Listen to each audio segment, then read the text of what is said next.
And this is the finale. Let's welcome to it.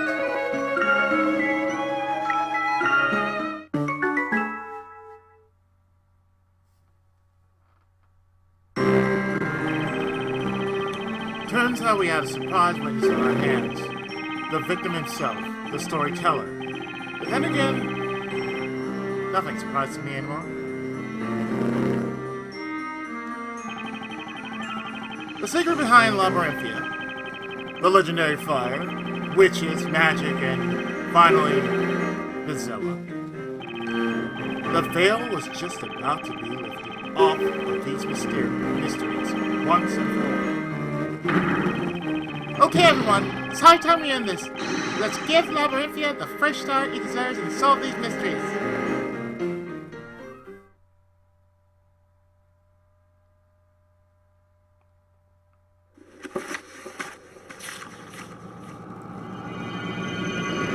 The epilogue, the first story, the final episode.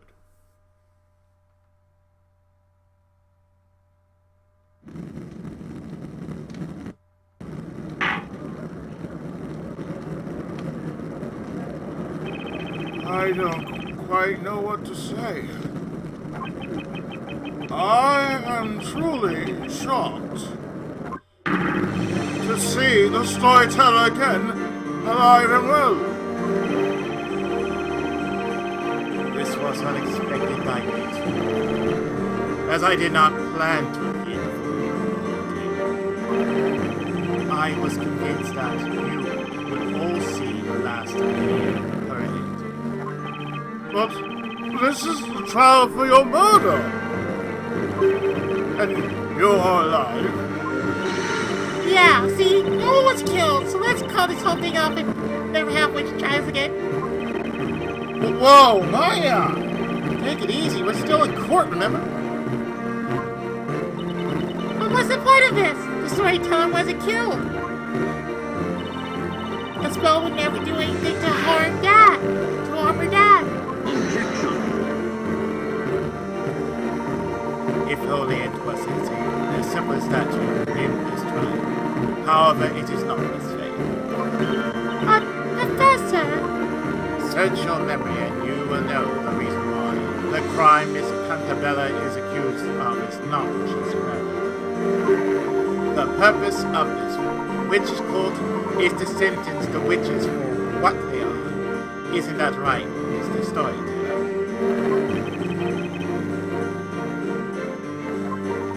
I fully intend to expose the true identity of Bezella. And this would not be possible without you, Mr. Storyteller, on the witness stand. I see. And so you assume the role of an inquisitor just to lure me here. Be that as it may, the Inquisition still maintains that Espella Cantabella is the great witch Bezella.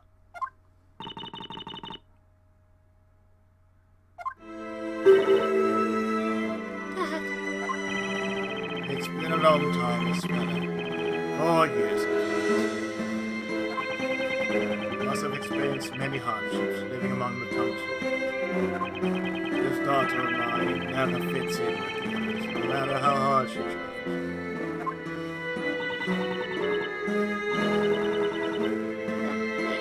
It wasn't quite like that. There were people who supported me.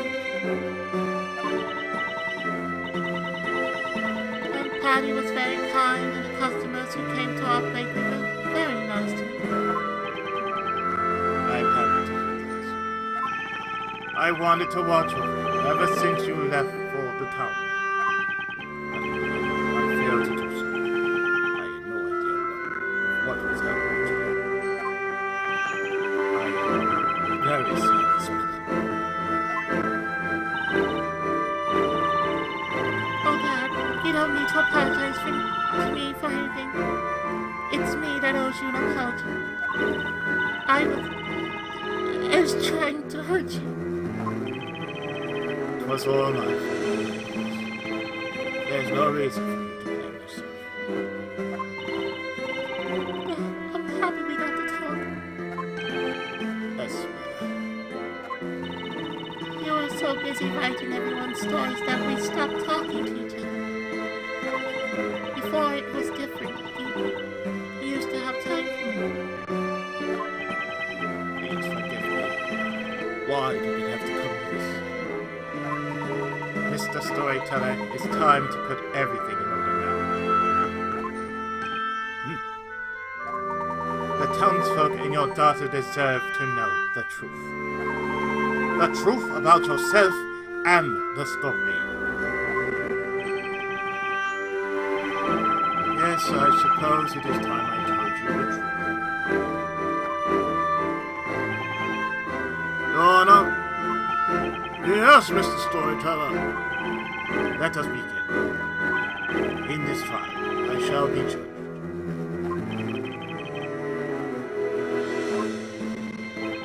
Understood. The witness shall testify. People of Labyrinthia who have gathered in this court, I will now tell you the true story. Many of you will find it hard to believe and accept it. Nevertheless, I ask you to please lend me an ear and listen with open minds. Espera, my dear daughter, I ask you to do the same too.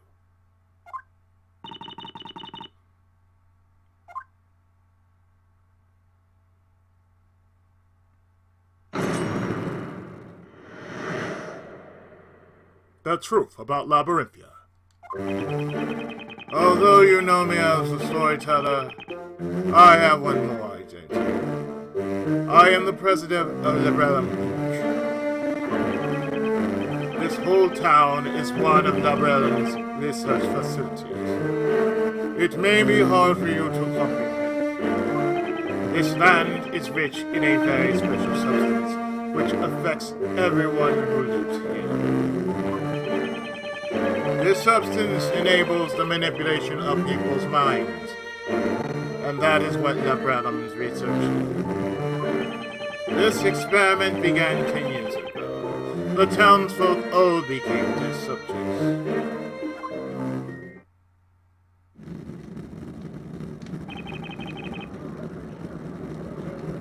Yes, I fucked you all up.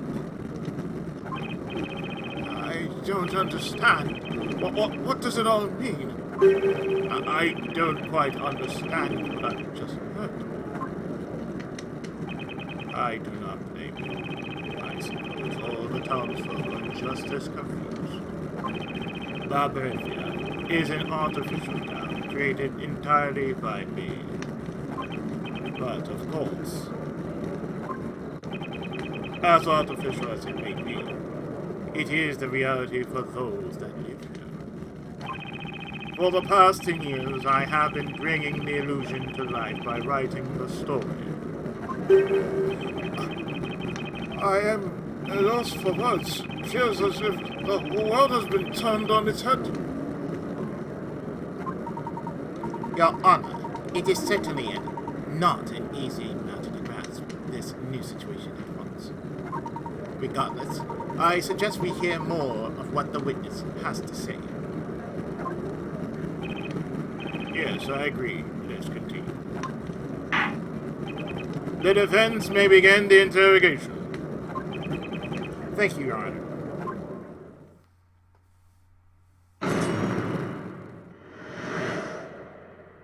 That means one thing. We are at the point to where we press everything. Hold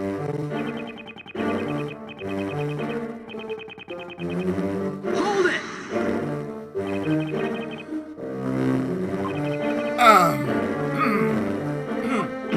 This is too much. I don't even know where to start. Labrella Beach. That's a name I have heard before. It is a global pharmaceutical company with headquarters in Europe. My memory serves me right. It was founded by Arthur Cantabella. That is my truth. Were you familiar with that, Mr. Wright? Sure, yeah, I've heard of Umbrella Mink, of course. Umbrella Mink is known for developing a completely harmless anesthesia. About 20 years ago. Anesthetic. A harmless anesthetic about 20 years ago. It is now widely used in hospitals all around the world. The company is also working on various other planetarized sedatives, revolutionizing medicine. I suppose you shouldn't be surprised by vast knowledge, Mr. Layton. Objection! That's irrelevant! That fact's just based on the real world we're from, not Labyrinthia. The real world, Mr. Wright. Then what would you call the world we are in now? Do you think this is a fantasy? No, that's not quite what I meant.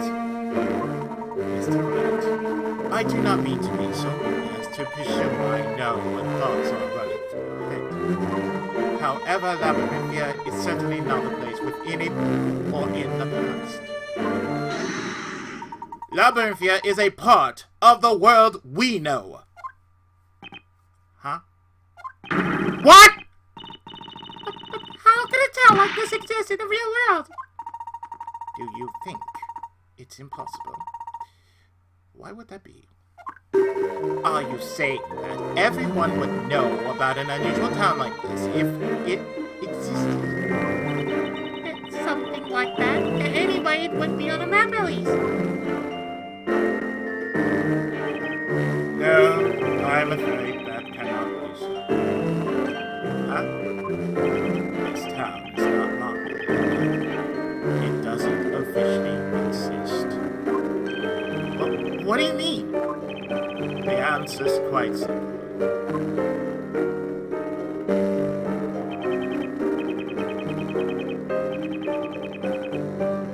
Hold it! This whole town's a research facility? Yes, this whole area is a private property of Labyrinth. So, they own all this land. That is why Labyrinth is not marked on any map.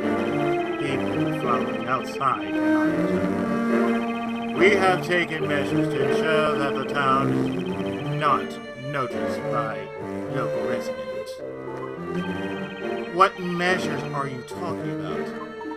Considering the fact that magic is supposed to exist in this town, perhaps special mechanisms that were used to create magic also serve to conceal Labyrinthia. There are limits to what magic the shades are capable of producing on their own, after all. That is the case. The magic in this town has been made feasible owing to the latest technology.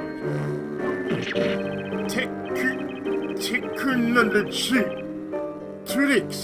I cannot believe this. However, there is one question. There is no industry in Labyrinthia. How do you obtain necessary commodities? Very obstinate option. All commodities are regularly shipped in by sea. A young man once made his way here on a freighter and took a spreader out of Pluton. That was Carmine Accidenti, a friend of mine.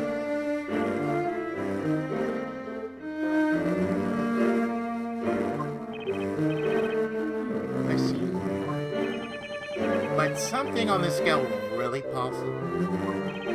As you might suspect, it would be beyond the power of Labyrinth Inc. to keep a facility this size a secret for so long. Labyrinth is a project co-funded by the British government. What? It's a government project, but what would be their stake in this? It's all because of my beliefs. It's beliefs. But What is a research facility? I've never heard of anything like that before. Ah, yes. That is TENSOU. Naturally, you wouldn't know what it means. How should I explain it? This whole town is my creation. Oh, that's what it was about. In other words, it's all your story. That makes it all clear. Swing and a miss, Your Honor. Getting back to the topic. There's an important reason why we have chosen to build such a facility.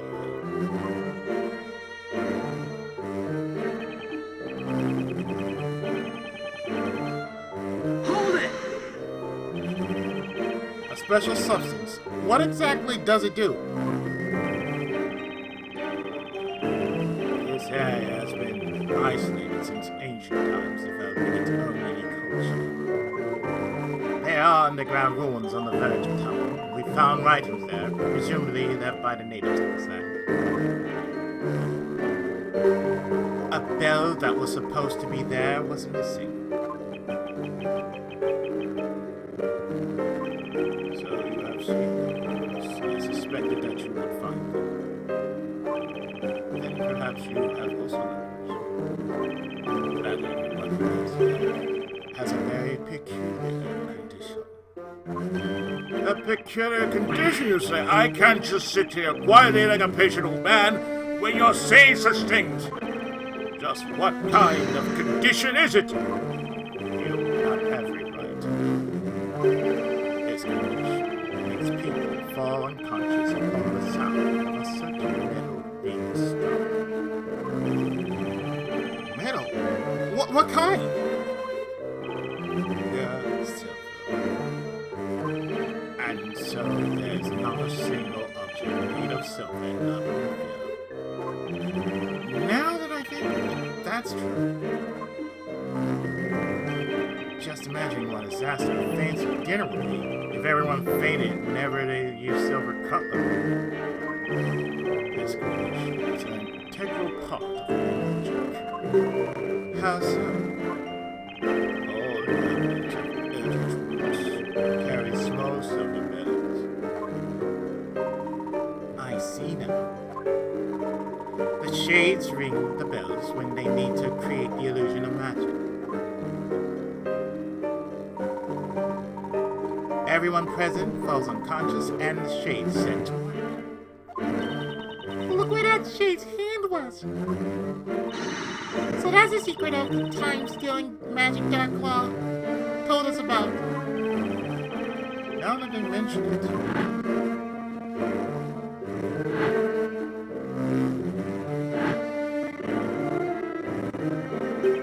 Kira had a small bell of her when we saw her back at the marketplace. We had been researching this condition at Layton, and finally we discovered its cause. It was the groundwater. What's the cause of it? The groundwater contains a certain unique substance found in the soil in this area. So if you drink that water, you get this silver algae thing. But, of course, we've been drinking it. It's impossible to live without water. Of course. That's why everyone who lives here has that condition. Oh dear. You needn't worry. This condition is harmless, especially as silver is unknown to the townsfolk. Something's still not quite right, though. Do the sound of silver bells make people pass out? Why don't the shades pass out too? Although the effect of the substance in the groundwater is powerful, it doesn't last long. The condition will vanish after a day or so without drinking that water. That's convenient. That substance effects aren't limited to humans. It can also affect plants to a great extent. Plants are affected by it. Our research was focused on the plants rather than humans.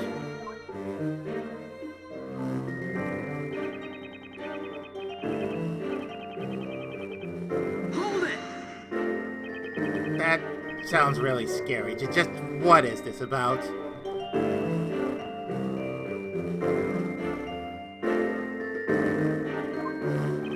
The substance enters the groundwater, affecting organisms that consume it.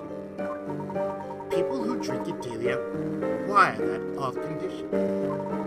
They fall unconscious upon hearing the sound of silver metal. Yes, the substance in the groundwater has a tremendous effect on plants. Wildflowers contain a upon my bed poison! This poison doesn't harm the body, it has the effect of manipulating the mind. So it brainwashes people. I've been writing this story for 10 years. The title of the story is Historia Labyrinthia. The ink I used to write it was made from this plant. Oh, yeah, do you remember how funny the ink smelled? That was the gas released when they moved that way. And that's where the trick is. What? Those that inhale the gas become extremely susceptible to suggestion. You mean brainwashing? They will believe anything they are told or anything they read, however strange or realistic. It will be imprinted into their minds as the truth. So that was the true purpose of the pirates.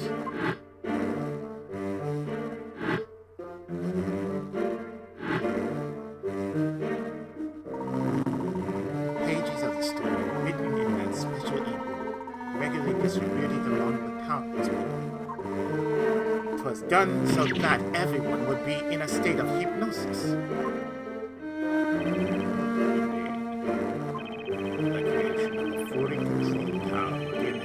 Subject to long-term hypnosis. We call it social media.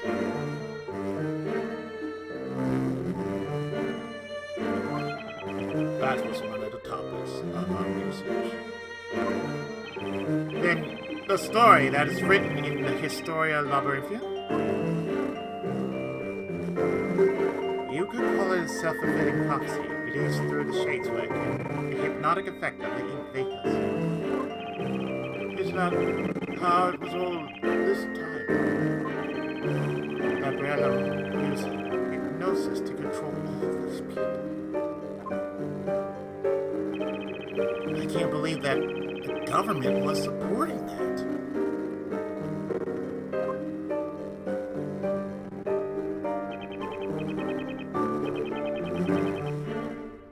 Hold it!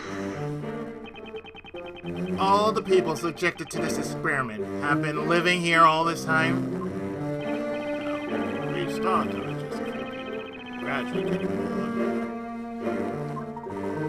I must say that I am afraid of what the answer to this question may be. But where did these people come from? You haven't resorted to abduction by any chance, have you? Of course not. Every test subject signed a contract with Labyrinth. Contract to have their memories erased and be used like pawns in a story? The current inhabitants of this town have one thing in common. They were dissatisfied with their lives and wanted to start anew, forgetting about their mistakes, forsaking unwanted identities. There are more people like that out there in the writing. They have all agreed to participate in our research. But that's insane. It's not as unreasonable as you suggest. We give them a new identity, a chance to start their life again. In return, they subject themselves to hypnosis and live in the town as our test subjects. In order for this project to be possible, we suppress their memories of the past, including the memory of signing the contract. So, ultimately, they are not aware of what is going on. I couldn't got no idea what's going on? Let me make this clear, Mr. Wright. We do not erase their memories. We suppress them. They will gain their memories of life before them once their contract is over. So this place was uninhabited before you started this research 10 years ago? And you've managed to keep everyone in a state of hypnosis for 10 years straight? Did you really hypnotize someone for that long? I mean, 10 years is one hell of a long time. It was achieved with the distribution of the story during parades. The favors have a powerful effect, but it wouldn't last 10 years. With each parade, the effect was renewed. That's why the parades took place at regular intervals. That was the true purpose of that event. Keep them blind. That was the whole purpose, just to keep them blind, keep them stupid, keep them asleep.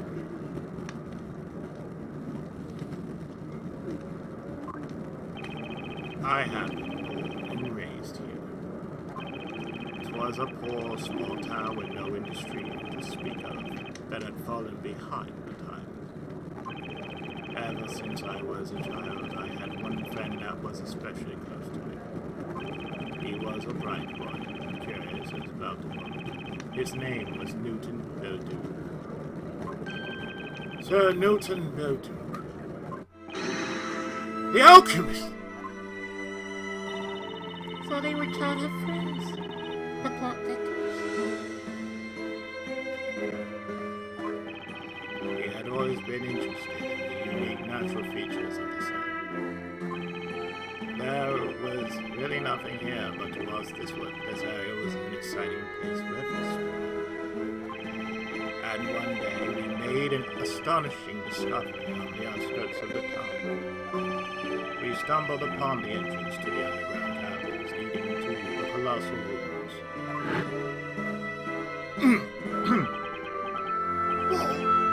Whoa, look at that, Newton!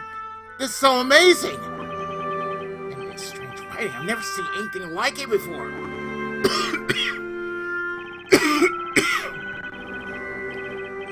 We found ancient writings in the ruins. Newton managed to decode some of them. According to our findings, a highly advanced culture had existed on the land where our little town was built. Some great calamity had befallen the natives and they migrated elsewhere. They believe that plants and waters in that area were cursed by an entity they called the Great Witch Bezalel. The natives sealed the curse within the ruins and left in search of a new home. That is all that we managed to decipher. The zealous curse. It was sealed in the ruins, you say. Would that be the Bell of Ruin? The Bell of Ruin. Oh, that's a bell for the bell tower. I wonder why it's got an ominous name like that. Regrettably, we couldn't get any further information from the writings at the time. Needless to say, Newton and I were very excited by the discovery. I knew it! This place is special. It has some kind of mysterious power. If we could find out what that is, our humble town would be famous. You know what? I'm going to do that. I will unravel the mystery of this place. And so Newton began studying the indigenous plants. And so Newton began studying the indigenous plants, substances of the groundwater.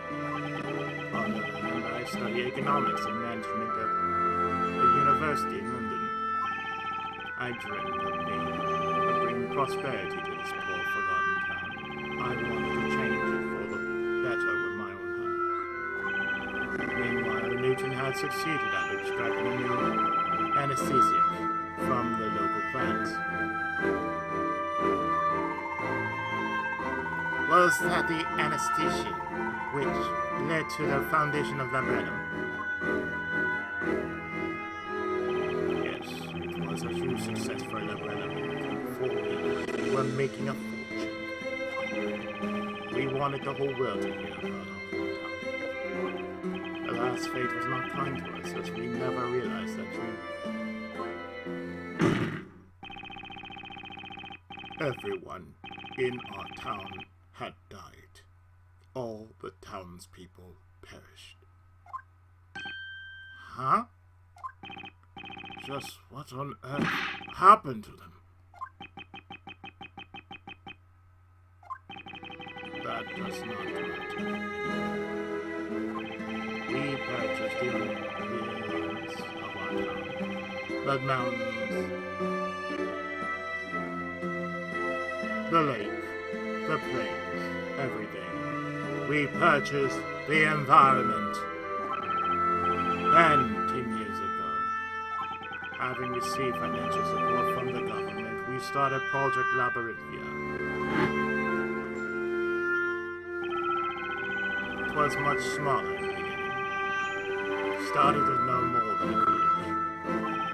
Over the course of 10 years, it slowly grew to a town. The population increased as well.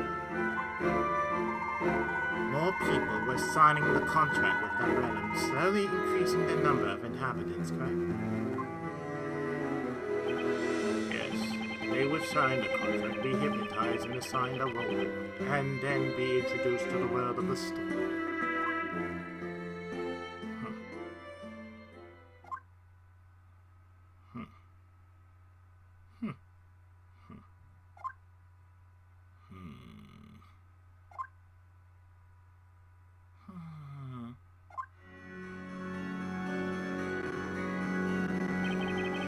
I have spoken.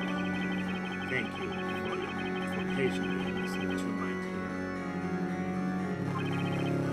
tale. Bezella is the name of a witch from an ancient legend that we read about. It is a fictional character. She does not exist. But then, magic and witches? Magic is just an illusion. There are no witches. Alright, so it was all fake. That doesn't make it any better. Why'd you write a story where people get killed with magic and witches are thrown into the fire? You could have made it a peaceful, pleasant world where everyone would be happy. No, it was not possible. But why? This is a research facility. We're researching ways to completely control human beings. Test subjects need to be exposed to extreme situations, so we decided on a fancy setting. We wouldn't have got funding from the government otherwise. In other words, we're running a business. Yeah, we used. But just what instructions do you give to the people you hypnotize? You don't give each other... You don't give them a whole full set of memories of their whole fictional life, do you? No, it's much more simple than that. We only give them 2 pieces of information. The first one, that they were born in this town, and the second was their new occupation. Then they filled in the gaps themselves, without being aware of it. The human mind requires a constant, consistent story of one's life. Which means, of course, that no Labyrinthian has memories from earlier than 10 years ago. No one has any memories from before they came to Labyrinthian. What's what you saying? That's all one big lie. I am who I am. You're Papa the Sailor Man? But can you remember your childhood? I can't. That's true. I can't remember even my parents. no way, I can't recall my own mother's face. As you can hear, no one can remember their real past. There are no exceptions. Wait a second. No exceptions? I smell a contradiction here. Ah, it seems Mr. Wright too has nested as well. What were you talking about, Mr. Cantabella, you have just testified that not a single citizen of this town remembers anything from more than 10 years ago. Yes, as that is the truth. Now, that's a strange assertion, especially coming from you.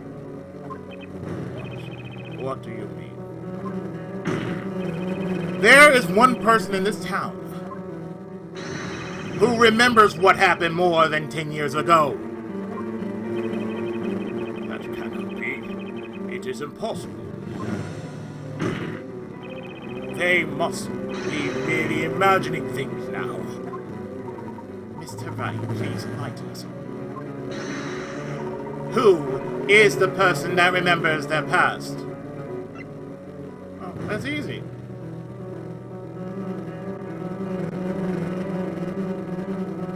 That cute little girl that's has her head nearly in the fire pit, Espela Cantabella. Take that! Precisely, Mr. Wright. The person is none other than Espela Cantabella. What? That's impossible! It's true, Dad. Remember it clearly as if it happened yesterday. The legendary fire? No! That's impossible! It's just your imagination, Espela. No, it's not.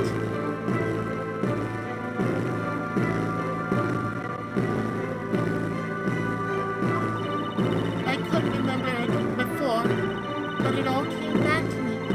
Because I'm Gisela. No, no, no! Espela, there are no witches. That fire, it was just a bad dream. The Inquisition would like to call Espela Cantabella to testify. What? Regardless of whether Miss Cantabella is Gisela or not. Her memories may contain valuable clues. Yes, that may be so. No, wait! I don't agree to this. This trial's over, Your Honor. You seem to be forgetting something, Mr. Cantabella. Your story has ended. You are no longer in control. You are merely one of the characters. And this is also why we will not cease seeking the truth until we find it. Defense, what is your opinion on this? Stella keeps insisting that she is the witch with her. As her attorney, I should refuse to let her speak to you. But what's really important now is finding the truth, just as Layton said. There's only one way to proceed with this trial. And that's by questioning Miss Cantabella about her memories. In that case, the court summons Espela Cantabella as a witness. Release her from the fire veil. Attendants, bring the accused to the witness stand.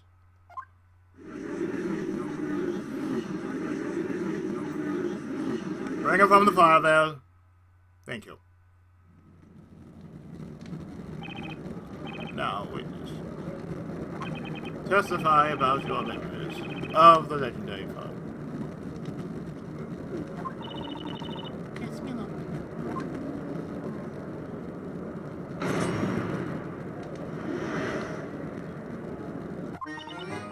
I was just a little girl when it happened during the annual fire festival. Everyone's been gathered in the town square for the fire festival, and I was watching them from the hilltop. The great witch Bazaar awoke within me and brought calamity upon the town. An enormous fire dragon appeared. I was trembling with fear, terrified by what I had seen. Witness, what you have told us? It wasn't about more fairy tale, but what you actually experienced. Yes, it was, like I have already said. I remember it very clearly. The heat from the fire, the smell of smoke.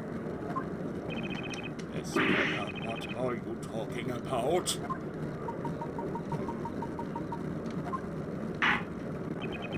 The defense may cross-examine the witness.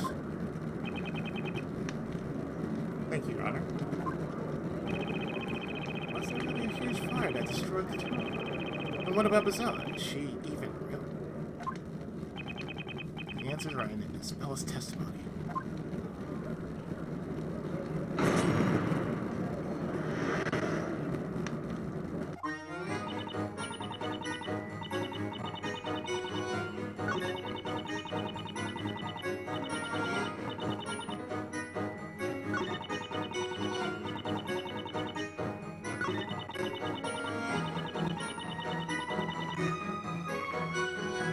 Okay, here we go.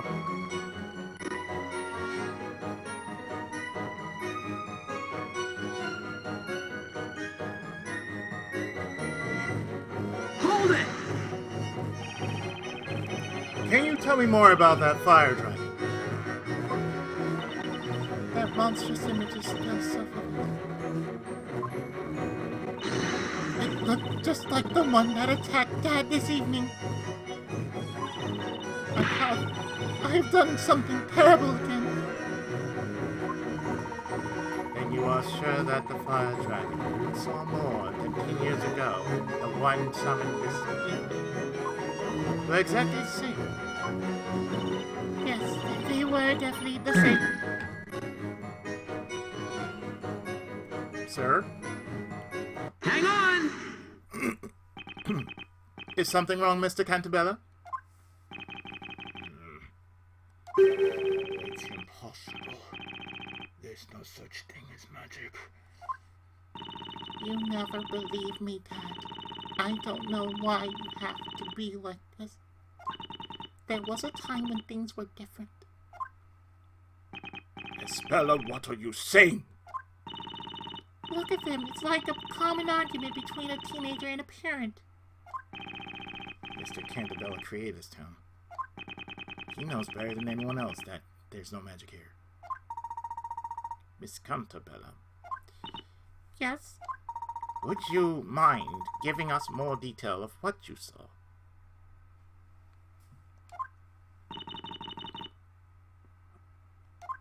Could I borrow a sheet of parchment and a pencil? I think it'll be better if I draw it. Your request shall be granted. Bring parchment and pencil for the witness immediately.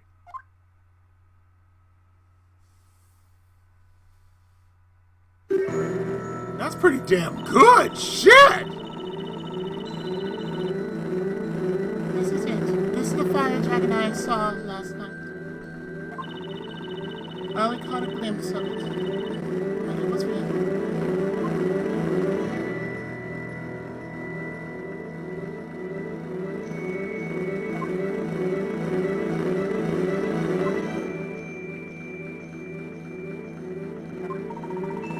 I must say, it does closely resemble the supposed magical creature we witnessed this evening.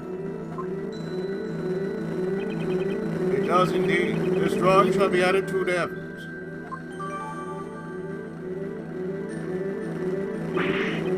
This is a false. What happened over a decade ago? Was the town really destroyed by a fire dragon? Discovering the truth about the dragon shall be our next objective. Witness, continue the testimony. Just below.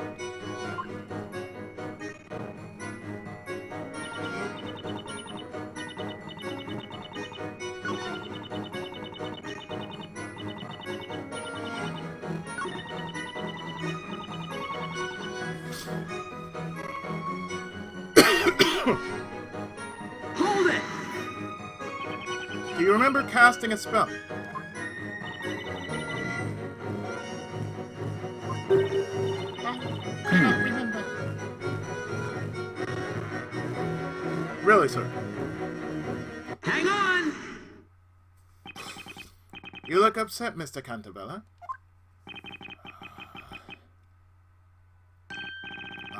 Pardon me. Did you want something? I'd like to know what you think about the spell's last statement.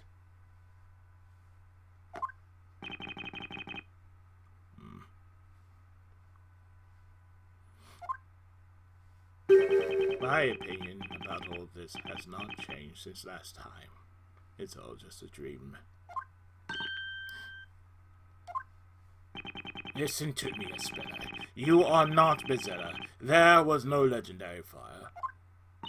Dad, you've no idea how much I want to believe you, but I just can't. I remember what I saw and how it felt, the heat, the smoke. Magic doesn't exist. It belongs in fairy tales. And RPGs. There are no fire dragons either. They exist in anime. And RPGs. Isabella seems certain that she saw a fire dragon at the time. However, as long as we do not have any evidence to support or disprove this claim, we can't make any progress. Do I have any relevant evidence? Anything that could demonstrate that the fire dragon Isabella saw as a child? Yeah, I got some. The Honor, what was the defender? The defense will present evidence.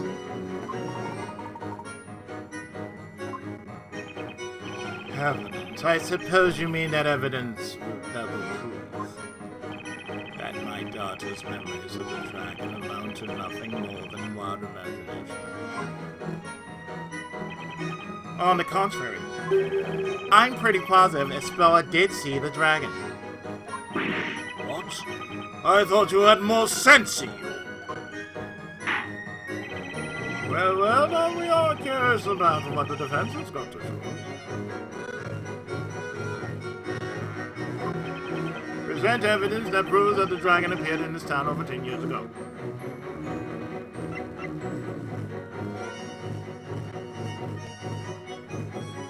Well, it's right here. Take that! It is, of course, Espella's drawing of the dragon.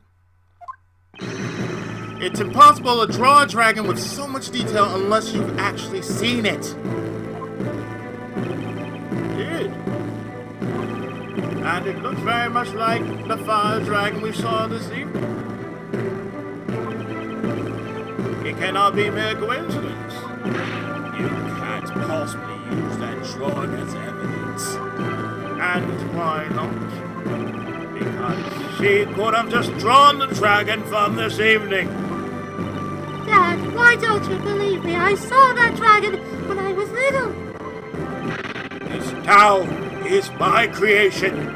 I know everything about it, and I assure you there's no magic. If there's anyone who can tell you what's possible and what is not, it is me, the creator of Labyrinthia. Your overconfidence has clouded your judgment and is preventing you from seeing the truth. What do you mean? In order to see what is really there, you need to reject biased assumptions and keep an open mind. You are overlooking certain facts precisely because you are the creator of this town. It's nothing short of insanity! Magic doesn't exist, and yet Espella says she saw a fire dragon. It seems like a contradiction, but perhaps it is not. Mr. Wright. Yes? The solution to this mystery is out there. We just need to find it. Do you suppose you know where it is? Magic doesn't exist. Espella saw a fire dragon. Where is the evidence that bridges the gap between the two? Well, it's in the town itself. Espella was watching the town burn at the time. She says she saw an enormous fire dragon. Now, if you put the two together, I think our best guess is that the dragon she saw was this town itself. This town. In other words, Espella saw a dragon shape looming over the burning town. How absurd! It's mere speculation! I will not dispute. However, it is entirely possible to test our theory. And how would you go about doing that? Oh, quite simple, Mr. Starkton. We will now go to the belfry. Maybe we'll find that fire dragon there.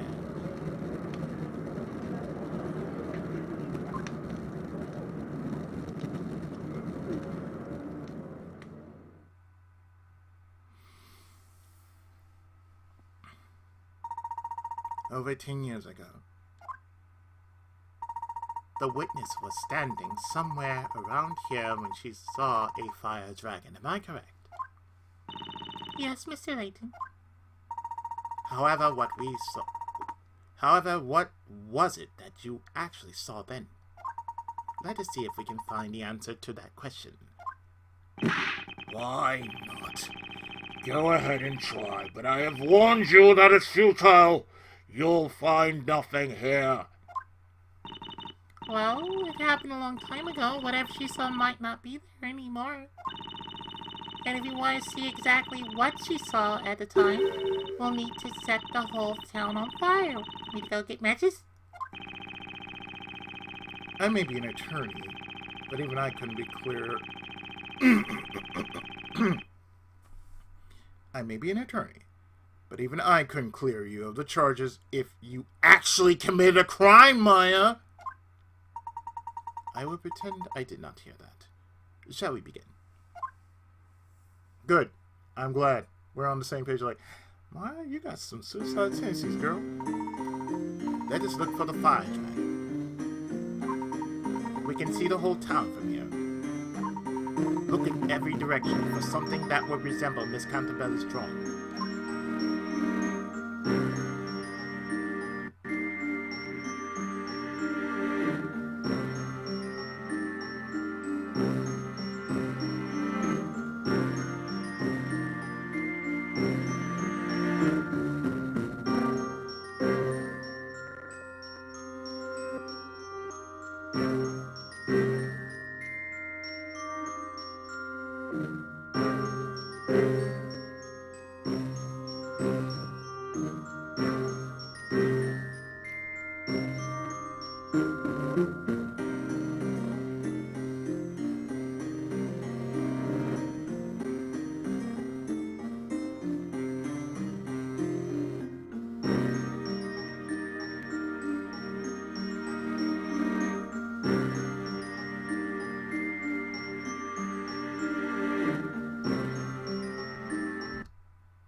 Take that! Bella, what do you think? I don't know. It doesn't look like the dragon I saw. Ha! I was right, not right. Seems so unfortunate. That's the reason why I did that.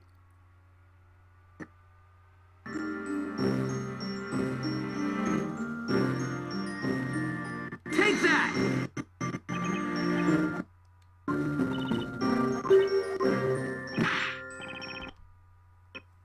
No.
You mean this? Take that!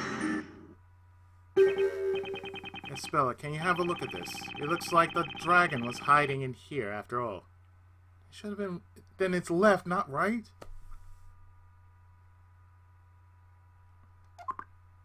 Oh, this is... Hey, that's identical to the one that Spella drew! But, it's not the fire dragon. The fire dragon was a creature made of flames. It was so big it could swallow this whole tower. This is just some tiny friend one.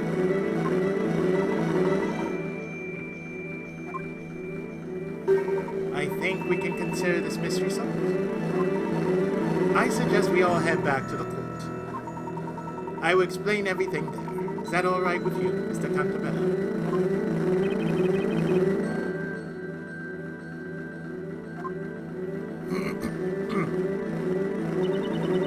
What's gotten into Mr. Cantabella? He looks paler than you do for cold.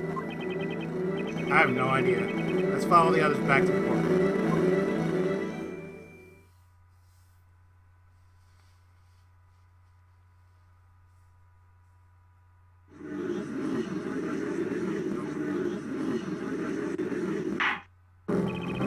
The Inquisition's investigation seems to have yielded some unexpected results. But can someone explain them to me? Your Honor, the Inquisition will interpret the results of its investigation. Witness. You said you were about 6 years old at the time of the incident? Yes, that was right. Did you see the moment the dragon appeared above the tower? No, I don't remember. I remember seeing it at some point. It was like a flash. The tower was ablaze and this fiery beast was hovering above it. Then when you noticed the dragon, the town was already engulfed by flames. Yes. That information completes the picture. Miss Cantabella's statement has offered me an insight into the true story of the fire dragon. Over 10 years ago, Miss Cantabella was in the belfry unconscious. What events led to this? Perhaps we will discover that in due course. When she awoke, the whole town was on fire. Having inhaled much smoke, she was still dazed. She was only vaguely aware of her surroundings when she looked up, alarmed by the scorching heat.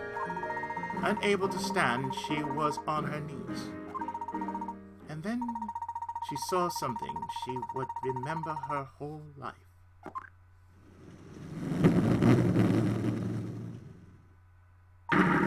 She saw a terrifying fire dragon attacking the town. She saw it through the fretwork in the balustrade.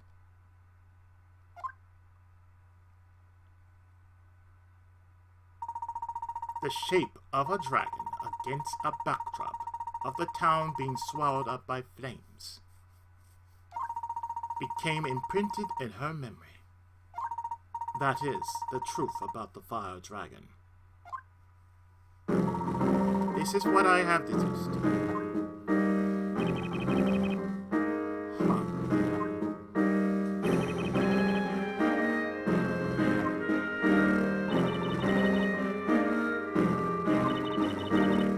Was it a monster? Miss Cantabella, the illustration you have drawn for us bears an uncanny resemblance to the fretwork in the belfry. You saw the dragon. You were confused, possibly mildly asphyxiated from the smoke.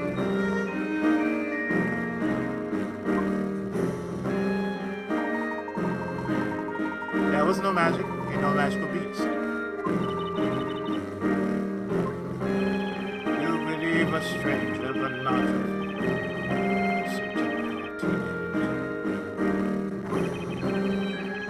You should have listened to me. And now that all the mysteries have been unraveled, can we not end this trial and go home? Objection. As much as we all like to, I'm afraid it's still a bit too early for that. What else do you want from us? There is just one problem I'd like to sort out. One more? What on earth could it be? Miss Cantabella, we've ascertained that you were in the belfry when you saw the dragon.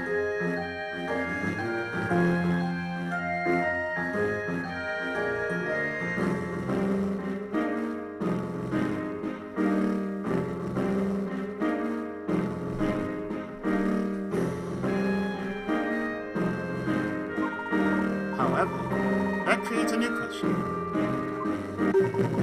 How did you get there? I never thought of that. Yeah, neither have I. Oh! As expected of an ace attorney, Mr. Wright seems to have noticed the problem too, at last. In order to access the belfry, you need to use the bell tower mechanism. The mechanism can only be set in motion with the pendants. Indeed. Miss Cantabella, did you have your pendant with you at the time? Yes, I think I did. I also had it with me.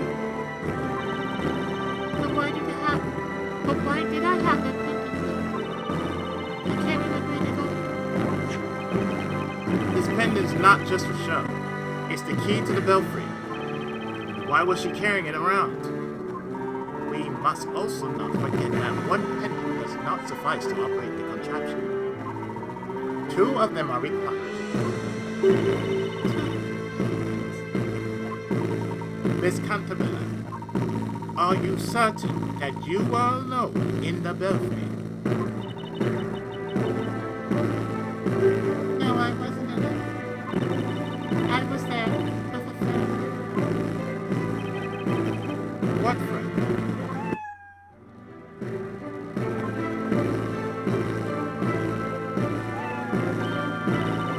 Where did you go off to? The friend you mentioned. Was it this kind? Yes, she's my best friend. We've always been together. Without Eve, I would have been so lonely. That key's always a good guy annoying to keep his spell company. Of course she does. After all, the seller is always accompanied by a black cat. What you saw from the bell tower when you were little was so terrifying that even an adult would have been scarred from it. The town burned in front of your eyes. You thought you saw a fire dragon. You see, your memories have been twisted by the horrors you saw. What do you mean? The dragon you saw wasn't real, and I suspect that the friend who was with you in the bell tower might not have been that cat. No, it was her. It was Eve, my only friend. Miss Cantabella, the pendant needed to access the belfry is too large for a cat. Are you following? If Eve was with you, it would have been impossible for you to enter the belfry.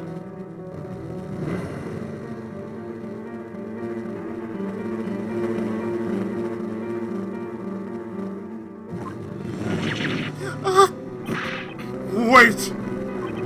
Inquisitor, where's all this going? You have no right to tamper with my daughter's memories. You are right, of course. However, neither do you. Nor should you attempt to cover up the truth. No, you're wrong. Eve was my only friend. Think about that day again, Miss Cantabella.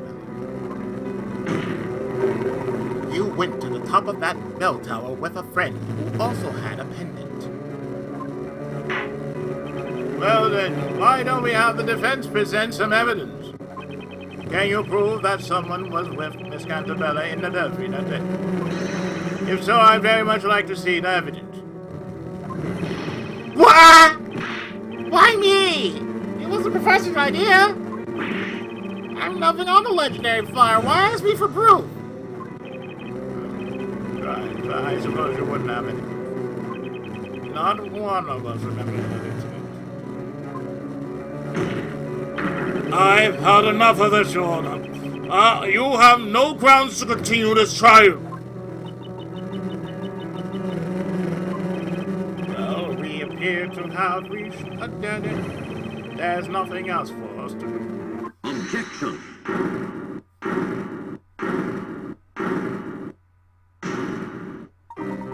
Please hold on, Your Honor. Oh, what is it all of a sudden, Inquisitor Layton? The defense does not have the necessary evidence, but someone else does. What do you mean? This time, the Inquisition will present its evidence. The Inquisition will present evidence? Huh? Wait, seriously? You son of a witch! Language! There's a lady present. This is what you wanted from the very start, isn't it?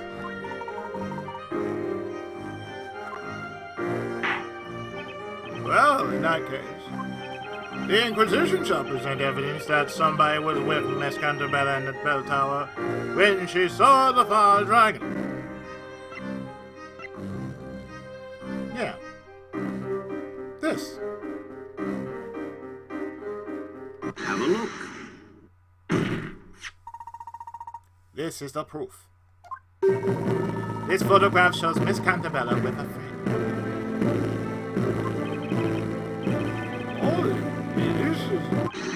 This is the finest illustration I've ever seen! It's a photograph. It looks as if it were a reflection of the real world on paper. Tell me, who created this exquisite work of art? Well, Your Honor, I understand you are fascinated, but let us focus on what this picture shows. This picture was found in the Storyteller's Tower. Mr. Cantabella, we have taken the liberty of borrowing it for this trouble. It's enough to look away for a second and you already cause trouble? Professor, photographs against the rules. I mean, this is supposed to be a medieval setting. Who cares? What's important now is helping Miss Cantabella to grasp the truth. And in this case, the end justifies the means.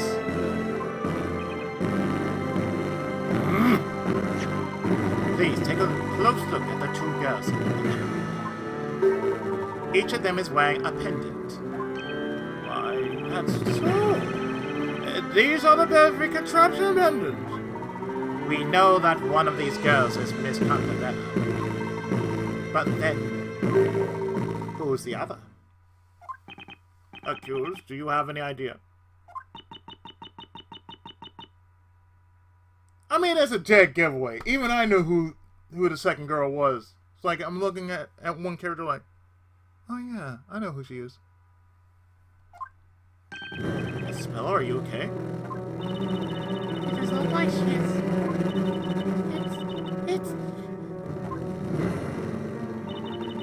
It's me. And the other girl is...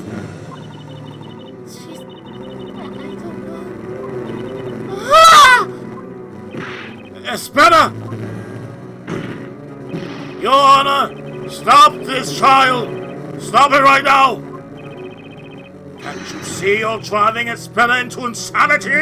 Objection. It's just the opposite, Mr. Cantabella. If we turn away from the truth now, Espera will close herself to the world forever. Mr. Wright. Yes? You know who it is, don't you? You know the identity of the other girl in this picture? Yes, that's so. The defense knows that. Tell us all who this other girl is. Oh, you know. We've seen her.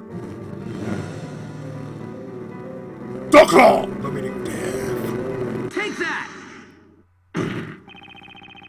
I'm thinking it's High Inquisitor Darklaw, the former meaning of death. High Inquisitor Darklaw? I cannot say. I didn't have slight suspicions about it, but Miss Cantabella, what do you say? Do you now remember the girl next to you in this picture? I was with Lady Darkhold. this is crazy. What are you basing this preposterous claim on? But Mr. Cantabella, this girl closely resembles the High Inquisitor. Resembles? That's just your personal opinion. It's meaningless in a court of law. Objection. If you want evidence, I've got it. What? The definitive proof that the girl in the high picture is High Inquisitor Darklaw, well, it's this, her pendant. Take that!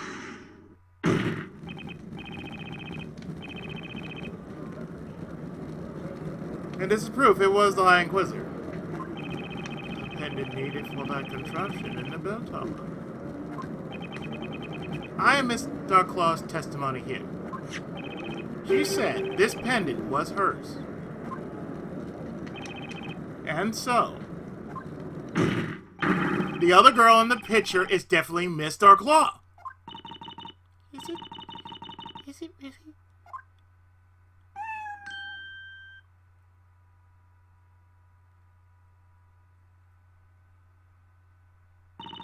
Steve, where are you going?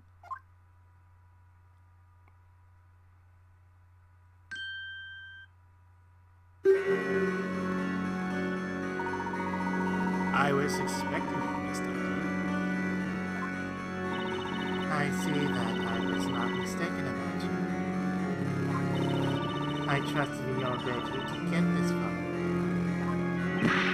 High Inquisitor Darklaw! Where did you just appear from?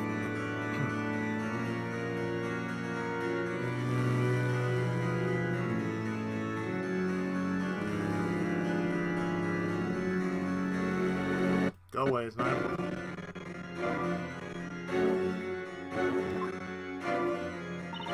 Does your memory not serve you well, Your Honor? You know what I am. I can disappear at will anytime I wish to.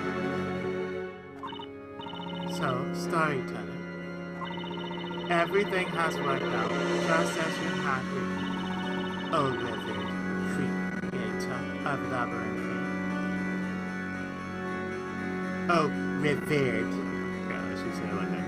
Everything has worked out just as you had written. Oh, revered creator of Labyrinth. Darkclaw. Lady Darkclaw.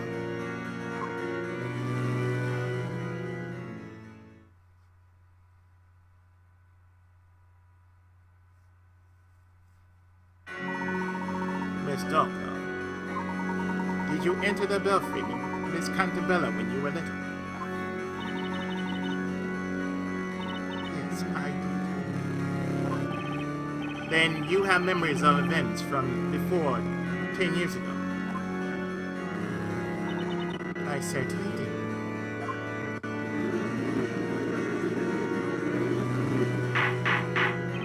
Order! Order! Order the court! Lady Darkclaw, you were with me. Your memories have been suppressed by that man.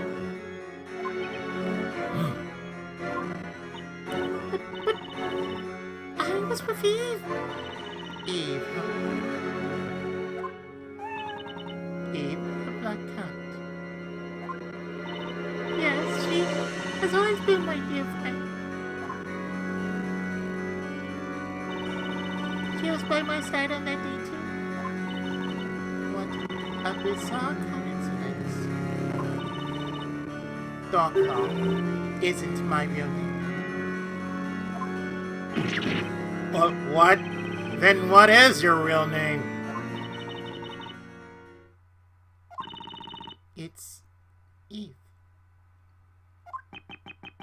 What? What? You are Eve?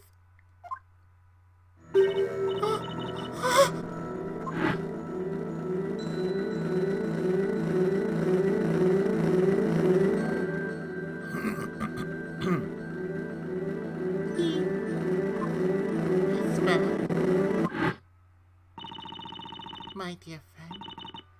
My dear friend Eve? It can't be that flashback. Eve was real. Was it real? Darkclaw, why are you doing this? Are you trying to undo everything I have accomplished in the past 10 years? No, you have already ruined everything yourself. What is it that you want? What I want. My aim is to make the truth known, so that everything returns to how it should be. Miss Darkclaw, will you tell us what you remember about what happened back then, more than 10 years ago? It would be my pleasure.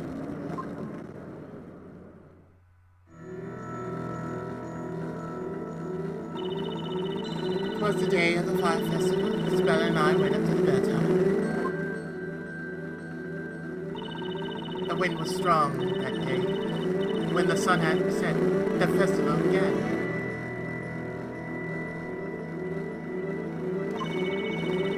It's true that the whole town burned down that day. The fire consumed buildings and people, turning them into ashes.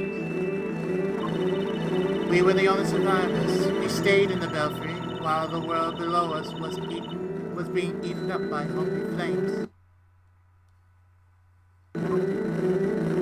Oh dear.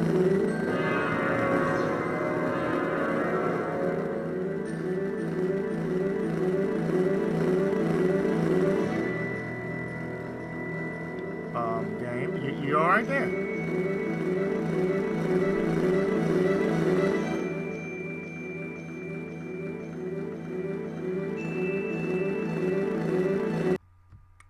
Retelling. Trust me, I saved up to this point and resaved up to this point, so therefore, Save again.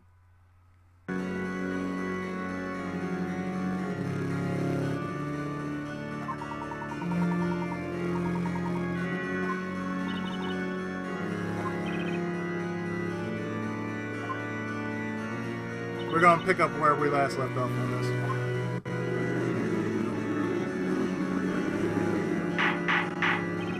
Hold on the port. Your memories have been suppressed. Yes.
It was the day of the fire festival. Spelly and I went up to the bell tower. The wind was strong that day. When the sun had set, the festival began. It's true that the whole town burned down that day. The fire consumed buildings and people, turning them into ashes. We were the only survivors. We stayed in the belfry while the world below us was being eaten up by hungry flames. Save, just in case. And mind you, that's where we are, special port.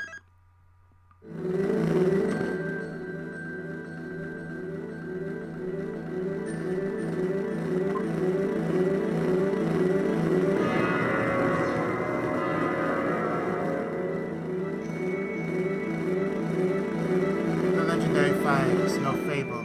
It happened here more than 10 years ago. Objection! There are no such things as magic and fire dragons. So how could a whole town be destroyed in just one night?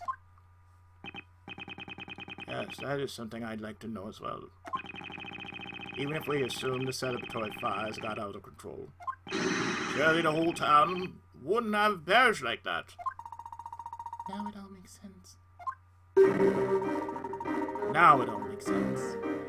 That was the missing piece of this puzzle. What do you mean, Professor? I can imagine now what transpired that night. What happened in the belfry and what caused the legendary fire. We have all the clues we need.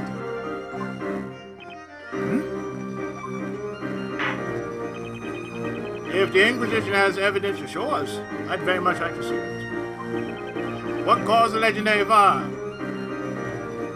The bell room. Have a look.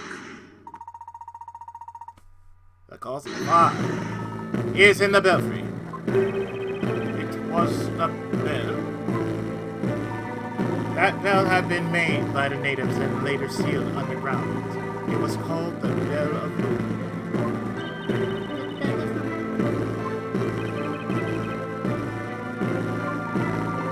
By the way, why does this bell have such an ominous name?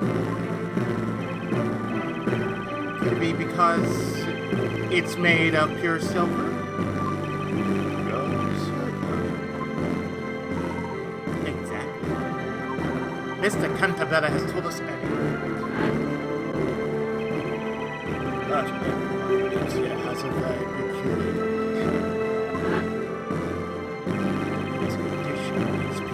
fall unconscious upon the sound of a certain metal being struck.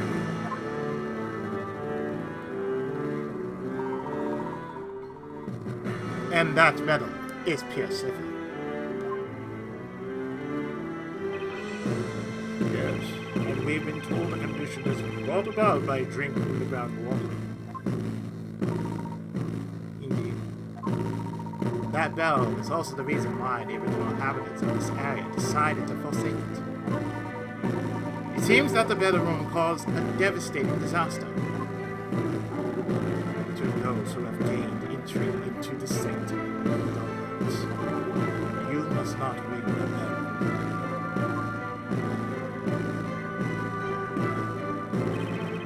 I can't help but wonder what disaster this bell had caused.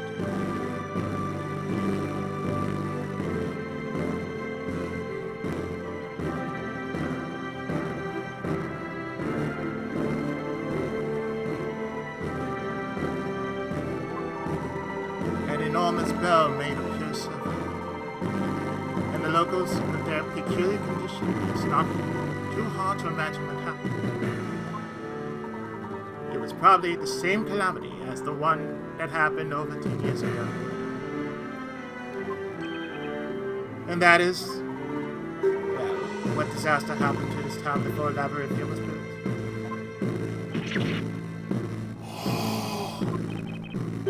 The legendary fire.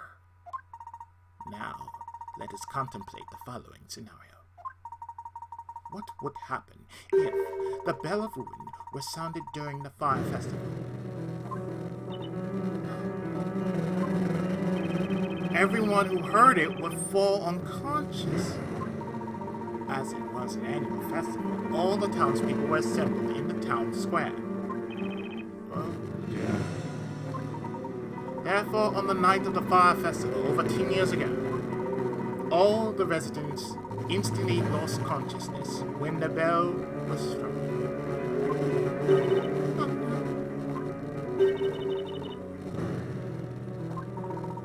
Had it been even just slightly windy that day, the fires lit for the great witch Priscilla would have gone out of control. And they would spread throughout the town with no one left to stop them. Because everyone was unconscious. Exactly. That also includes the two girls who were in the belfry. Miss Bella and I. You were the closest to the source of the sound, so it was inevitable. When you recovered consciousness, it was already too late. The town had been swallowed by flames, as if a fire dragon had come to burn it. That was a calamity caused by the bell. Calamity. You say here that the cause of calamity is the great witch Priscilla. That night, in this very town, Priscilla was more than a mythical persona. Priscilla. She's losing it again. Oh shit. The Bell of Ruin.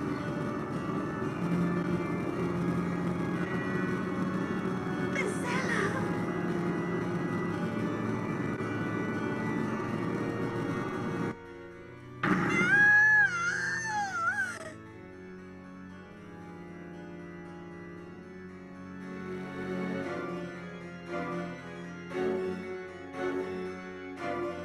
To be concluded. As I said,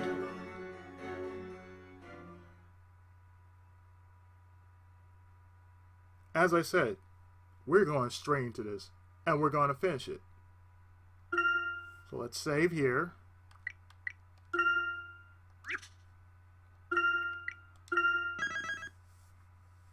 As this is the epilogue.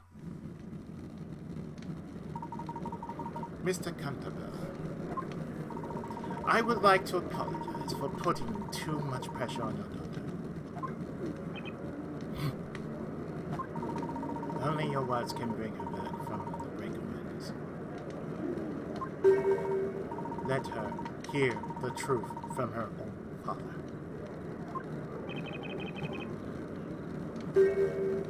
All according to your plan, Layton. You've driven a speller into a corner in order to push me into a wall. Truth be told, What she's having right there, I kid you not, that is a seizure.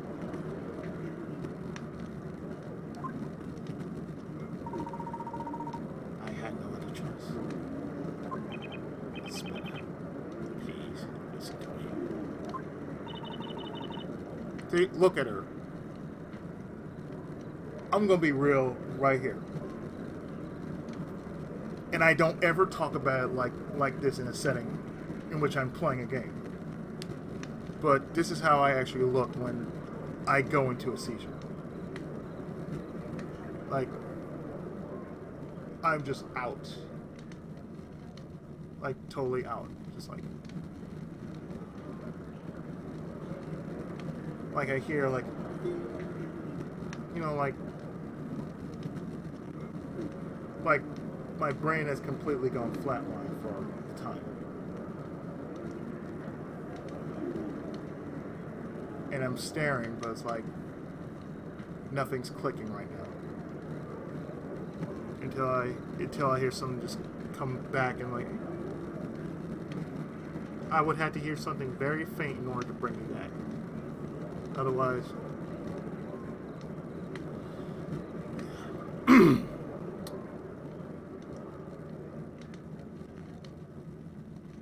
yeah, she's having petty moment. You haven't done anything in cause that accident. You have suffered so much thinking that you were possessed. I must take the blame for that. You, Mr. Cantabella? I sacrifice everything to make up for what I've done. But all I managed to do was inflict more pain upon others. Is that not so? No.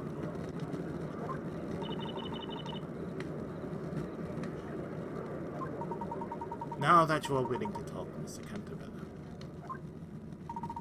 would you mind telling us your story?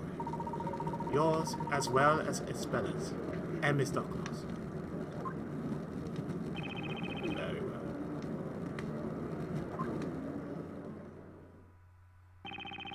This story, too, began when I was a young lad. When Newton and I were still young, full of dreams and hope.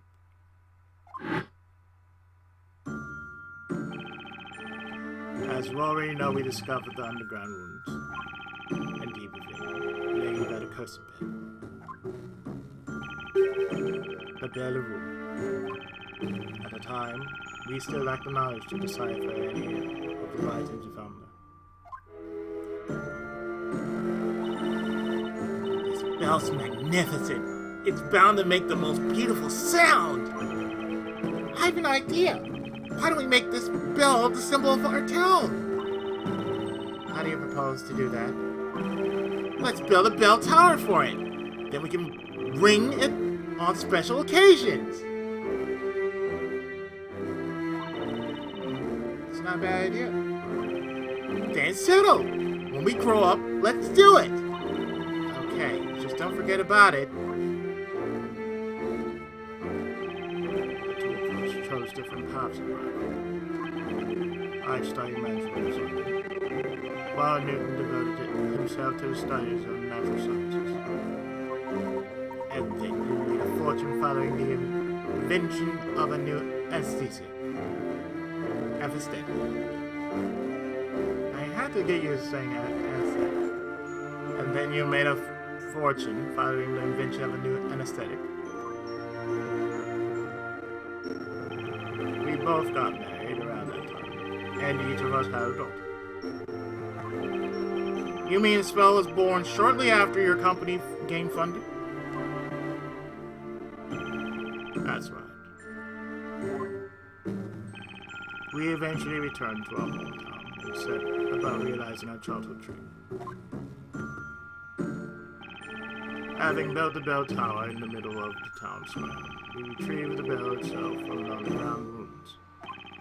We aspired to make it a symbol of prosperity for this unindustrialized town. And the game froze again.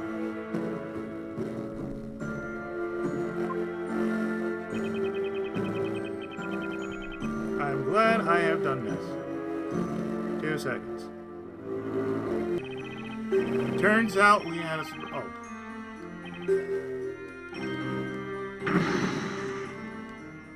Well.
The bell was to be officially displayed at your father's.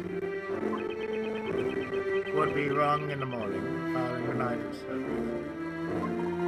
Pardon the interruption, but at the time were you aware of the meaning behind the bell's name? Obviously we were not. Thinking back to my at the time, a chill now runs down my spine. Newton and I went to the bell tower the day before the festival. You see why I have a backup? And you see why I have a backup emulator just in case the thing goes screw with retro. Only one more day to go. We've waited a long time for this. That we have. This town will no longer be the same after tomorrow.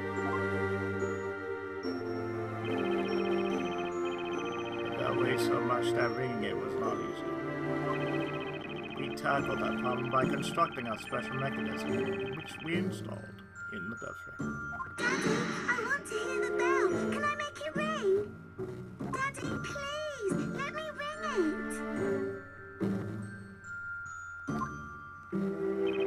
it. Espella, who was there with us, was utterly enchanted by the bell. She wasn't better, but she was very stubborn and would rarely listen to me when she wanted something. As all children are at that age, I told her a story to try and convince her to ring the bell. Espella, listen carefully. You mustn't ring this bell. But why? Why can't I, Daddy? You know about Gazella the witch? Uh-huh. She's an evil fire witch who uses magic to hurt people. If you ring this bell, Gazella will come out and possess you. Possess me? You mean I'll turn into Gazella? That's right, Espella. When Gazella possesses someone, she uses them to do terrible things.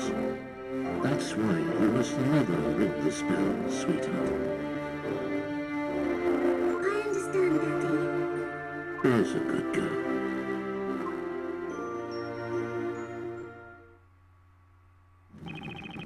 The legend of Gazella has been passed around these parts for centuries.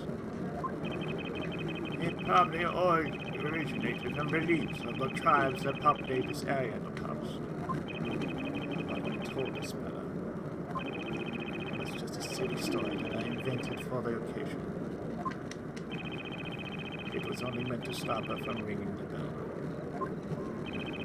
I could not have imagined that it would have such far-reaching consequences.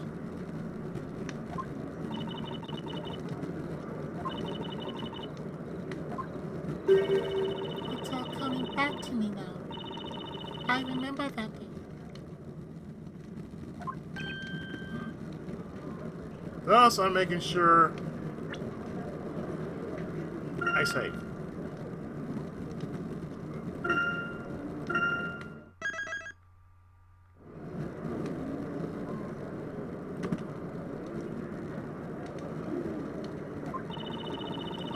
of the Fire Festival, just around the time when the preparations ended and everything was about to begin.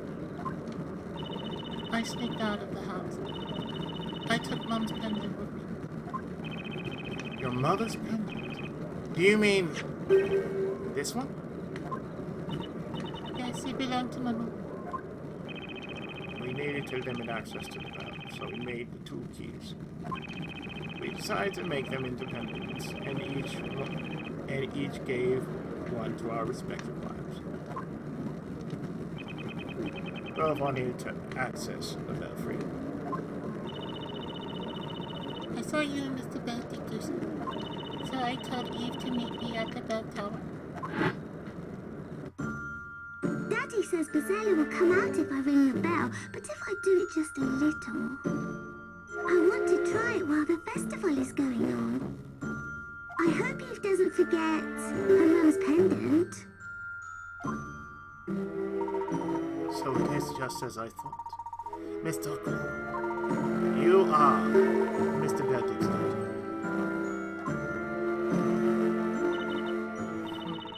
Well done, Inquisitor. I was almost afraid you would fail to make that connection. What in the... This is too much for one day! Tell me about it. Order! Order in the court! Lady Doctor, you mean to say that you're Sir Belduke's daughter? Yes. My real name is Eve Belduke. I'm the alchemist's daughter. This is unbelievable! I also sneaked out of my house that evening, clutching my mother's pendant in my hand. I did just as you asked me to. Did I not, Miss Bella?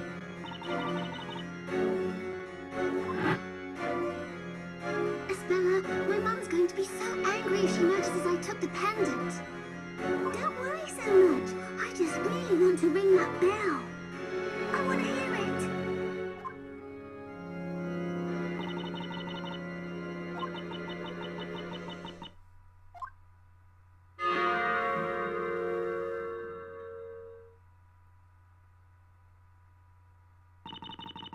I rang the bell against my father's warning, and so Bazella possessed me. Because of me, the town, and everyone in it. They're all gone. No! It's not your fault! Stop blaming yourself! Supposedly, the former inhabitants of this area also used to fall unconscious upon the sound of that bell. Perhaps they experienced a similar nightmare. It was I who went into this town. The one to blame for this calamity is not some witch, it's me! I brought destruction upon this town. I am Bazella. Espera, you're going to drive your dad crazy if you keep repeating that!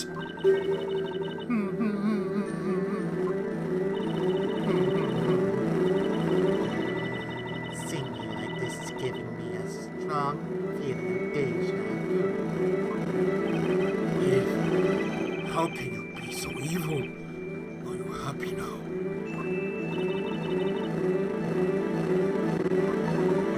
I'm afraid we're in the dark as regards Miss Darklaw's symptom deja vu. Only 4 people survived the fire. Only 4. Spella and Eve, who were in the bathroom. And the only 2 residents who did not participate in the festival, Newton and I. And where were you at the time? If you'll memorize it. We were investigating those fateful ruins. That's why we didn't notice anything until it was too late.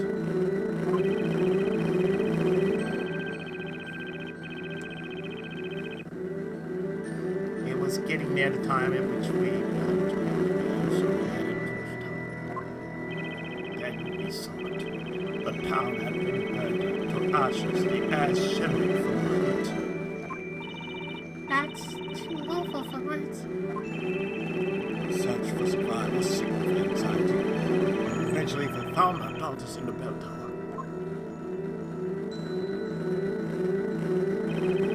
Miss Bella was unresponsive, like a dog. Eve was crying at her side.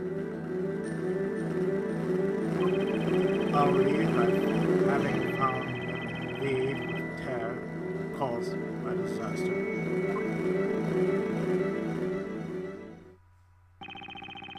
The worst night of my life ended, pierced with the first rays of sunshine. But then, seeing Miss Bella was already lost to us. We had lost her to Berserker. She wouldn't speak, eat, or even leave her room.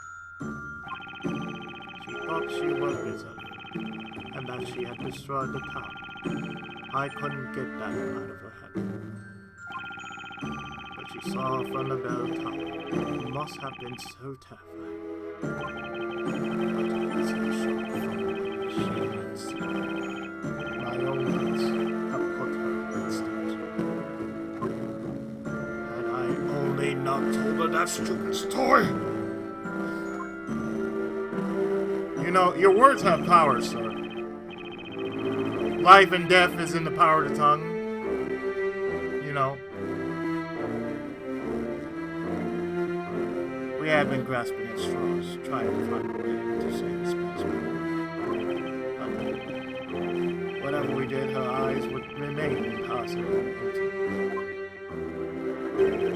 In the end, I came upon a certain idea that offered us appearance. What was it? The suspense is too much for my aging heart!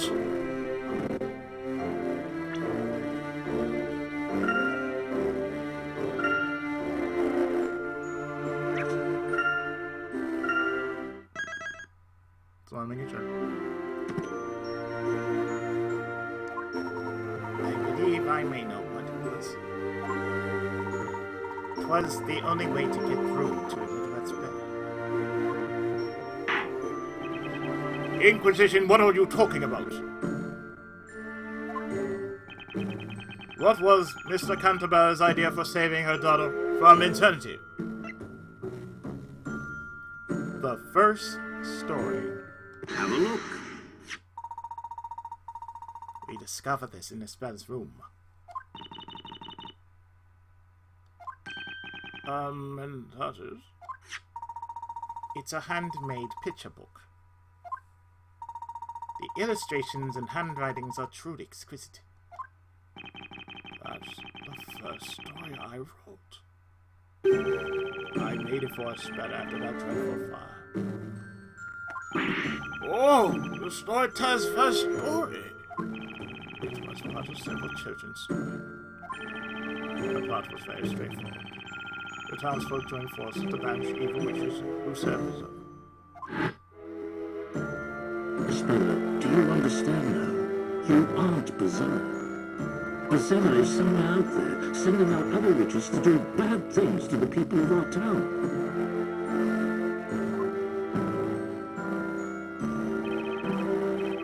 witches, magic, the town perishing in flames. The spell was meant to be broken, and I couldn't get through to letting it away. I talked to her as if magic and witches were avoiding any mention of that fire. Daddy. Are witches real? The spell spoke to me for the first time in several days. I was beyond myself, so I replied without thinking. Oh, yes, they are. They're hiding in the town, among the people. Hey, if it gets her to speak, you know, kudos to you. But it's just a fairy tale. And that's all you need. It's just like, in order for her to get back into reality, you have to be the one to provide the fantasy.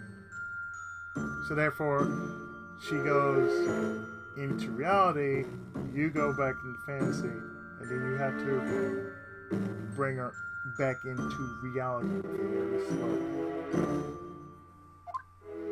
I was desperate. I think she would close herself off to me. Now, in hindsight, I see what a fool I was. I made an irreversible mistake. No, it's not. Everything your daddy writes comes true. You made yourself the storyteller. The bad witches will get their comeuppance. I will write a story about it. So, a story from my part. A story about mischievous witches getting caught. This time I had acted the story out in front of the spell. You had it acted out. Back then, I wasn't the only one tormenting myself over the mental state of my daughter. Newton was going through hell too. His own daughter had been badly scarred by the event. Isn't that right?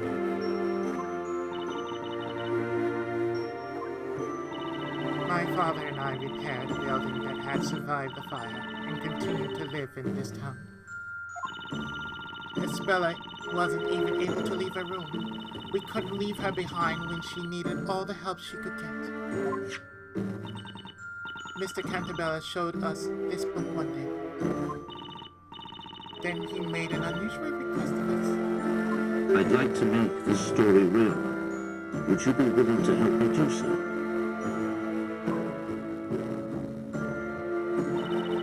To our surprise, he was entirely serious. Seeing that, we gladly offered our help. A story about evil-doing witches getting caught and punished. And Mazella the source of them all.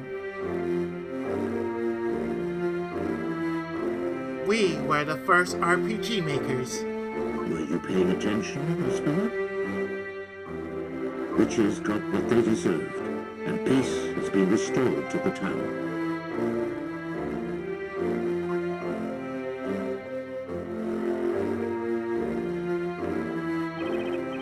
Isabella smiled.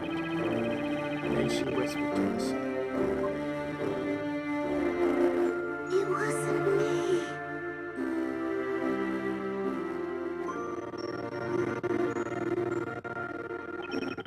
When I saw her smile, I felt as if something broke inside me. I couldn't afford to let her son again.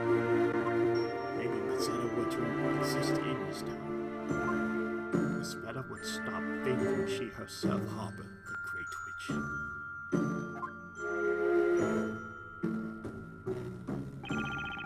I continued writing stories about witches. Even I would act them out for a spell.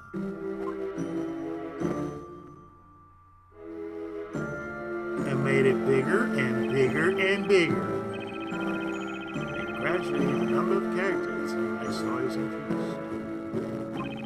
That was, of course, largely due to the ongoing reconstruction of the town.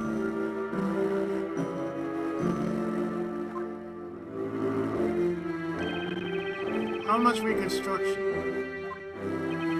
Approximately anything on a big scale. You simply pay people to move in and act out their roles. Honestly, I began to think that I wouldn't need more than that. The story had to be real. To make a lie seem true, we resorted to even more lies. Yes, I was certain that was the only way. How did I do so? I remembered about Newton's research. He was working on a certain medicine. It was a kind of tranquilizer made from local plants that he was testing at the time. It was difficult to put into practical use. The substance had a danger of causing unconsciousness and hypnosis.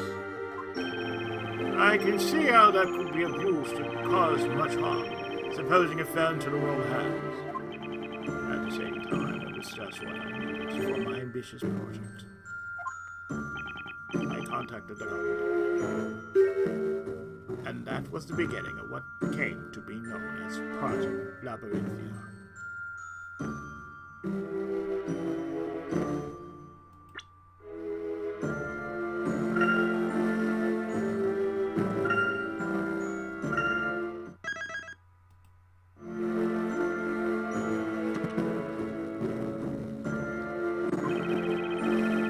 A town with human test subjects, all in a state of non-hypnosis. You devised that plan solely for the sake of your daughter. Yes. We acquired the land which had been made to waste by the father. The new town was slowly becoming popular.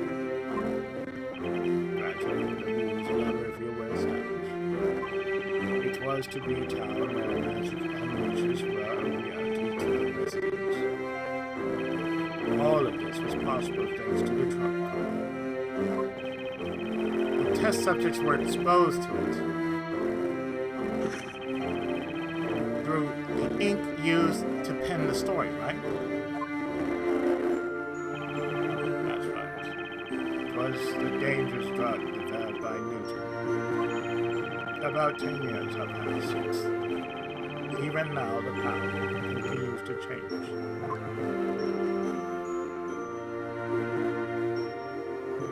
Take a bow, I have fucked you all.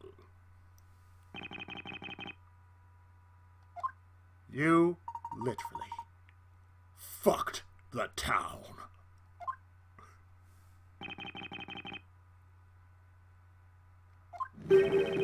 Project Labyrinthia.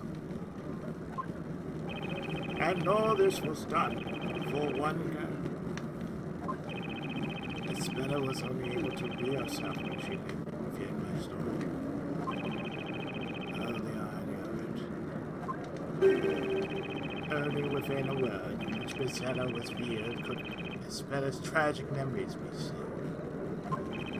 All this while, Eve was assisting me. I was the first shot. As soon as the story began, I disappeared from the scene. If Isabella was to see some magic, then someone had to don this veil. That's the robe of invisibility. I gave Isabella new memory so that she could live in this town with everyone else. I also sealed the memory of her friend. What? My existence was too strongly connected to her memory of the fire. Afterwards, I returned as Doctor, a stranger to Isabella. But even if you were doing this for Isabella's sake, that's just going too far. I made that choice. I do not regret the past 10 years. Meanwhile, my father was supporting Labyrinthia from behind the scenes in his own way. Do you mean his contributions as an alchemist? My father's knowledge of medicine was indispensable for this town to function. The hallucinogenic ink was my father's right as well. So what? Newton and you sacrificed more than anyone else for the sake of Isabella in this town. I will be forever indebted to them.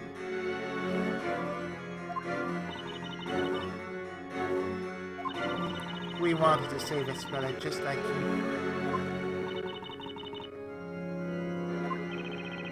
But then, there's still something I don't understand. Why were you trying to destroy this fake world? In the end, you chose to betray Isabella and Mr. Cantabella. Oh, but I told you already, haven't I? It was your revenge against Mr. Cantabella for choosing to end the story.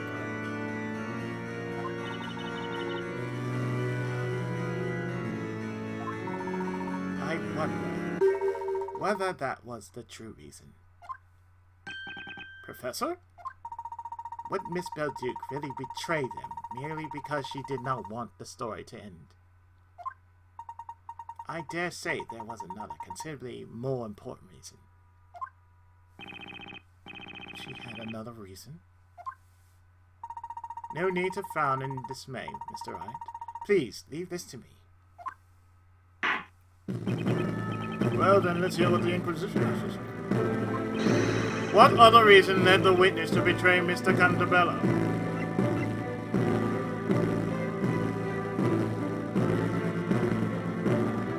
Suicide note. Have a look. This letter was Miss Belduke's real motive. What is this? I think I've seen it before. That's the letter written by Mr. Belduke for Mr. Cantabella. It's also Mr. Belduke's suicide note. My dear friend, I hope you can forgive me for leaving this road to my own will. What I have done cannot be forgiven. I can never escape from it. Something was tormenting Mr. Belduke. It became too much for him to bear, and drove him to suicide.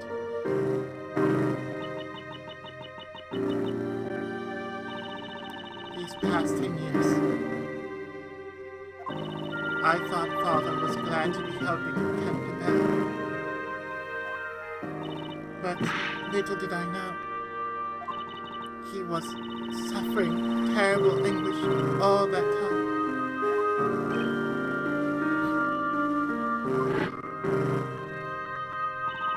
Cantabella twisted the lives of so many people for the sake of his daughter. Was the story not but a glorified lie, stripping so many what little happiness they had? Out of all those years, Father was racked by a crushing sense of guilt. His agony culminated in the incident of 3 months ago. Mr. Belduke's death.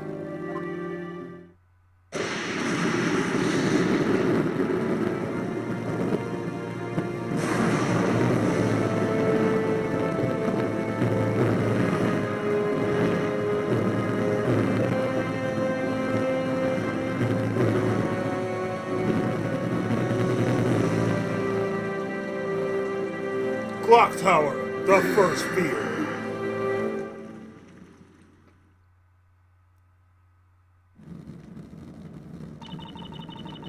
Before Labyrinthia was created, certain things had to be concealed in order to seal Isabel's memories.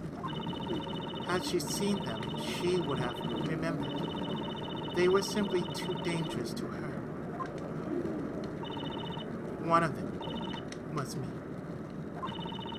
Isabel's friend Eve had to be reborn as a shade and disappear into the forest.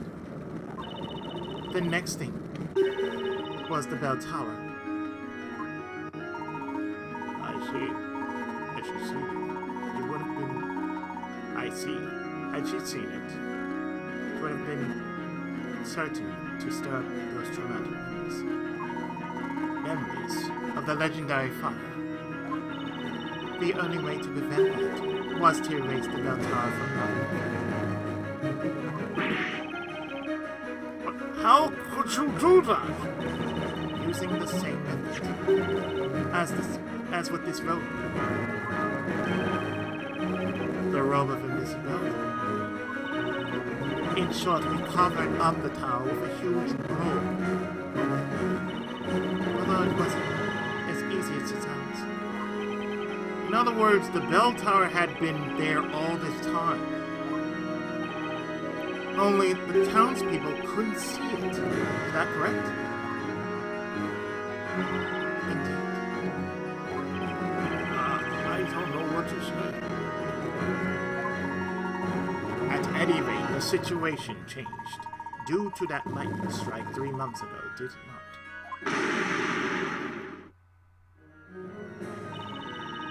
'Twas a most unfortunate accident. The lightning set the bell tower's cover on fire.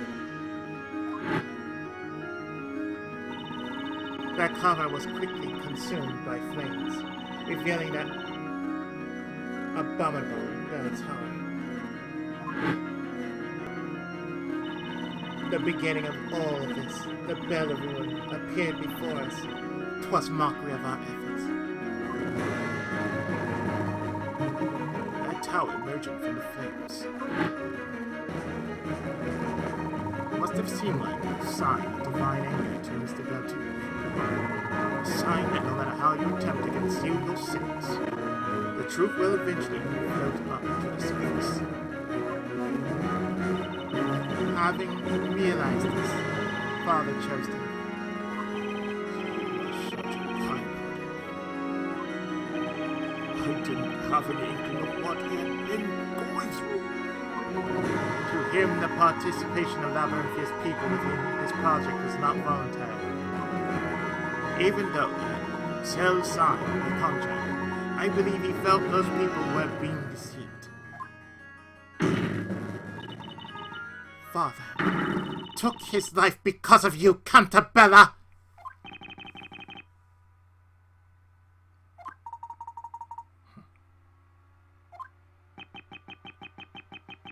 And all went silent. Now you know why I did what I did.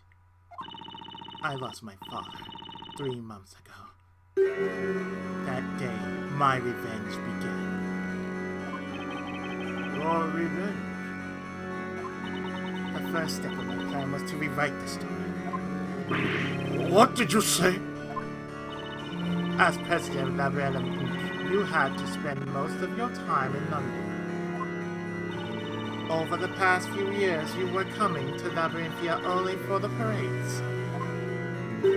So naturally, I knew you never noticed if the story was slightly changed. That explains it. I couldn't help thinking there was something strange going on. Mr. Cantabella's Espella's father, after all. He wouldn't have made Espella a witch in his story. Espella was a witch? When did that happen? How could you have known after all? Let me fill you in on the details.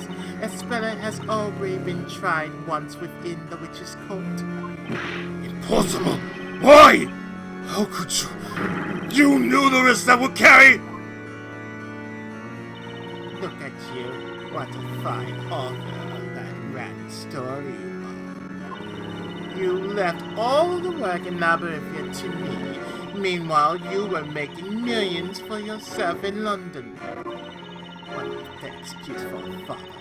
You didn't even notice that your precious little Espella was in such danger.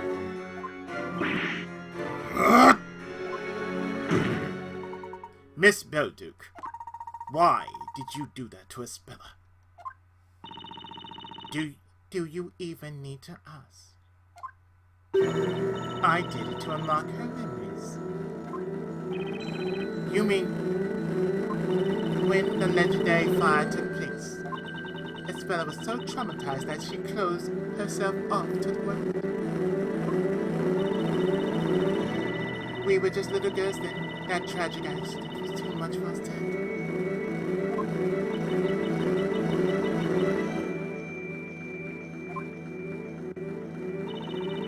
This fictitious town was created as a facade to keep the truth away from Espella. But the weight of all these eyes led my father to suicide. Despite that, the person responsible for all this carried on as if nothing had happened.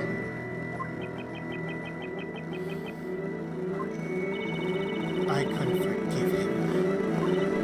As Beltu's bereaved daughter,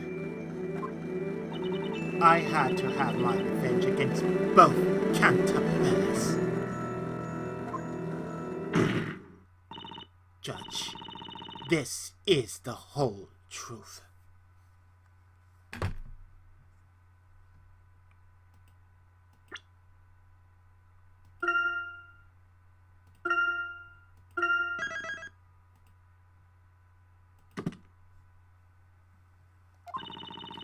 Now you know the true identity of Bezella. Objection.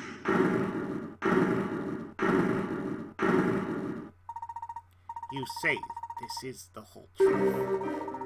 But is that really the case? Professor, what are you going on about now?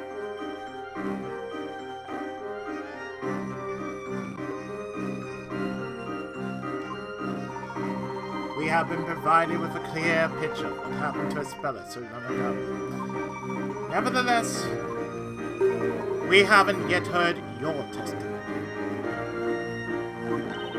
Don't be ridiculous. This will be the last testimony in this trial. Tell us about the night of the legendary fire. I request that you tell us your story. Who do you think you are, Inquisitor? I am merely one of the supporting characters within this team. However, I am very much interested in the truth. This has been a very long trial, of which this shall be the last interrogation. The court demands that the single other witness of the legendary fire provide us with her testimony. Very well. There is only one truth. Nothing can change that.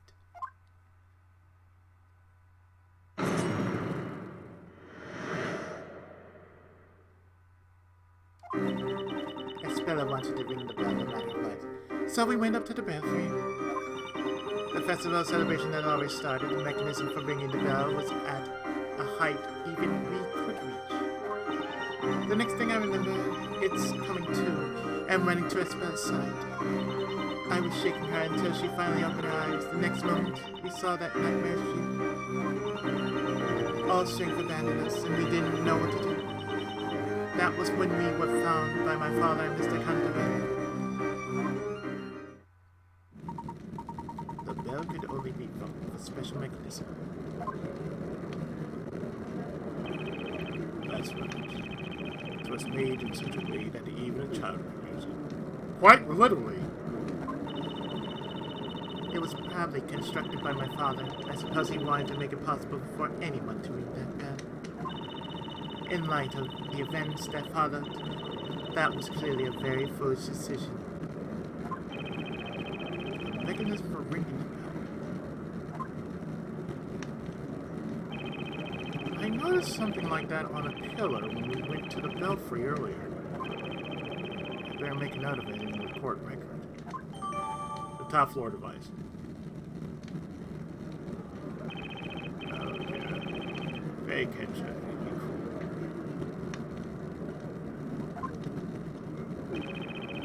I have to agree.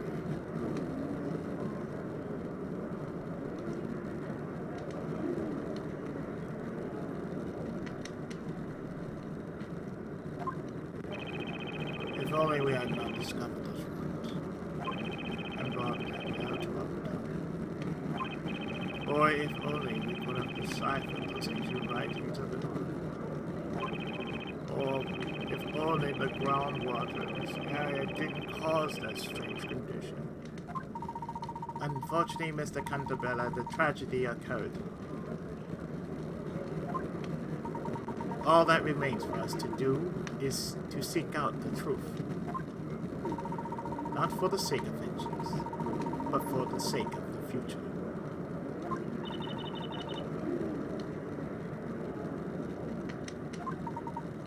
Mr. Wright.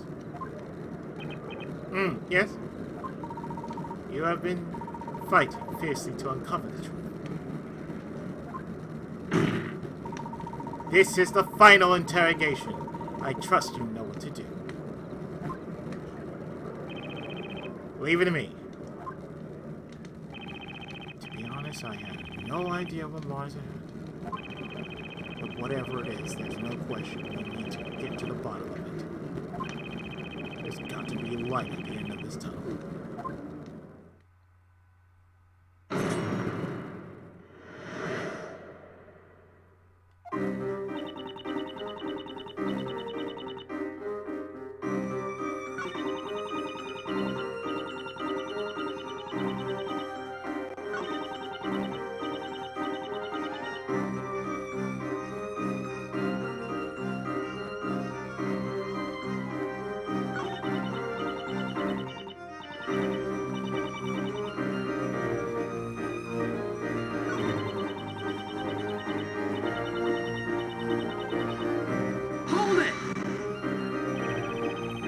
didn't leave the belfry until their arrival?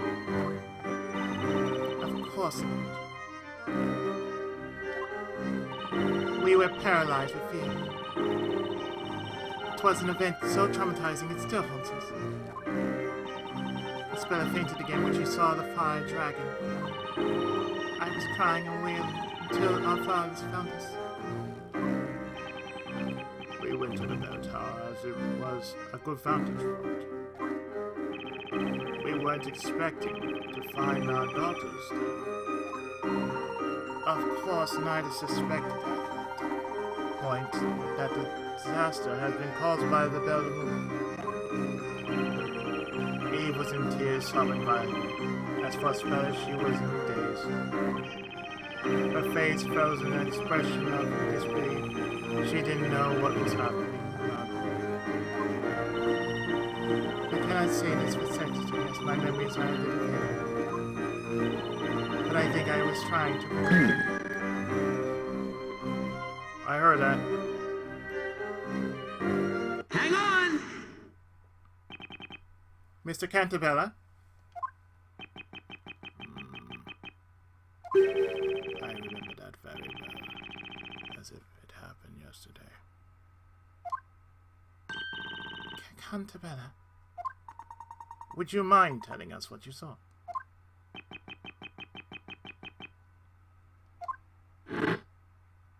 Eve! Espella! Are you all right? Eve! What on earth happened here? It was Bazella. Bazella the witch. Bazella? What are you talking about? Bazella comes out whenever someone rings the bell, right? What have you done? You didn't...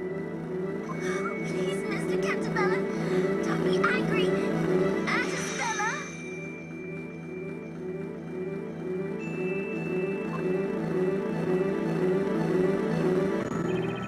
You said it, with the most serious look on my face.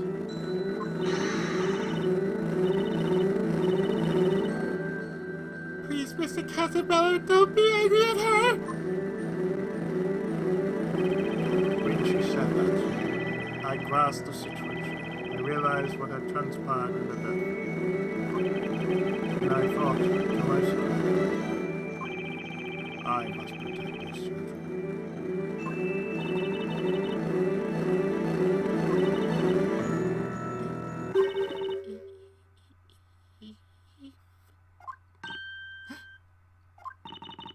I'm so sorry. Espella, Espera! Sweet. please forgive me. You've done all this for me. Espera, you're with us again.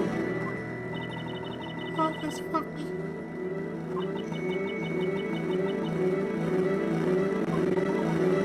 Well, well. At last, it would appear we are one step away. Professor, you seem to already know what that truth is. Do I? That remains to be seen. Continue the interrogation, and we shall all know soon enough. Very well. The court agrees with Inquisitor Layton. Witness, continue your testimony. As you wish.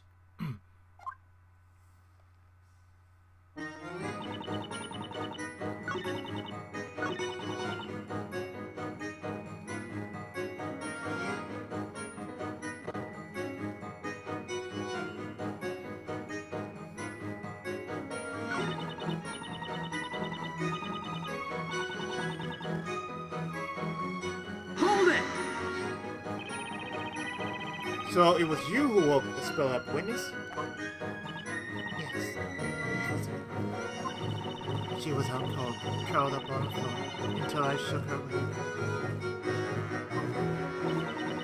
As soon as she came to, she turned to look at the town, and that nightmare view stretching out before us.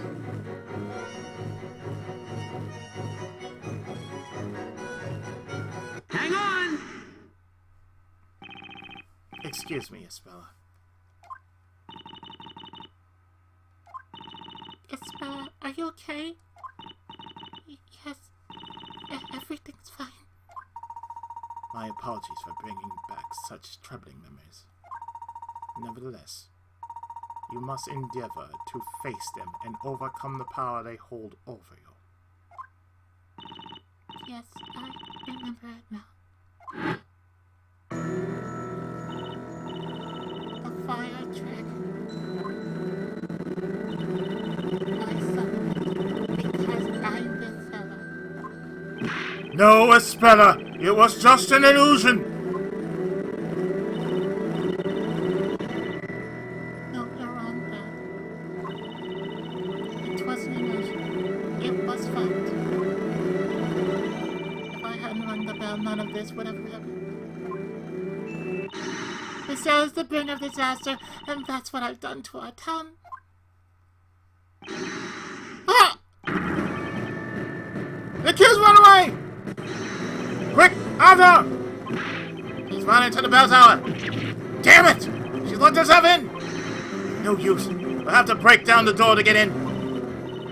That girl, she's gone and...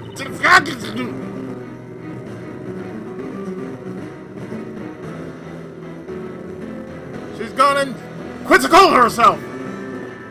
I'm not going to actually say it again. It's a Mayan name. I am not going to say it again.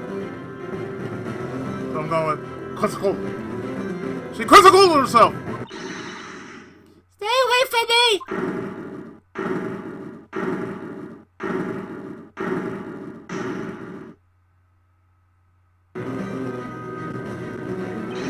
Espella! Espella, be careful! It's dangerous up there!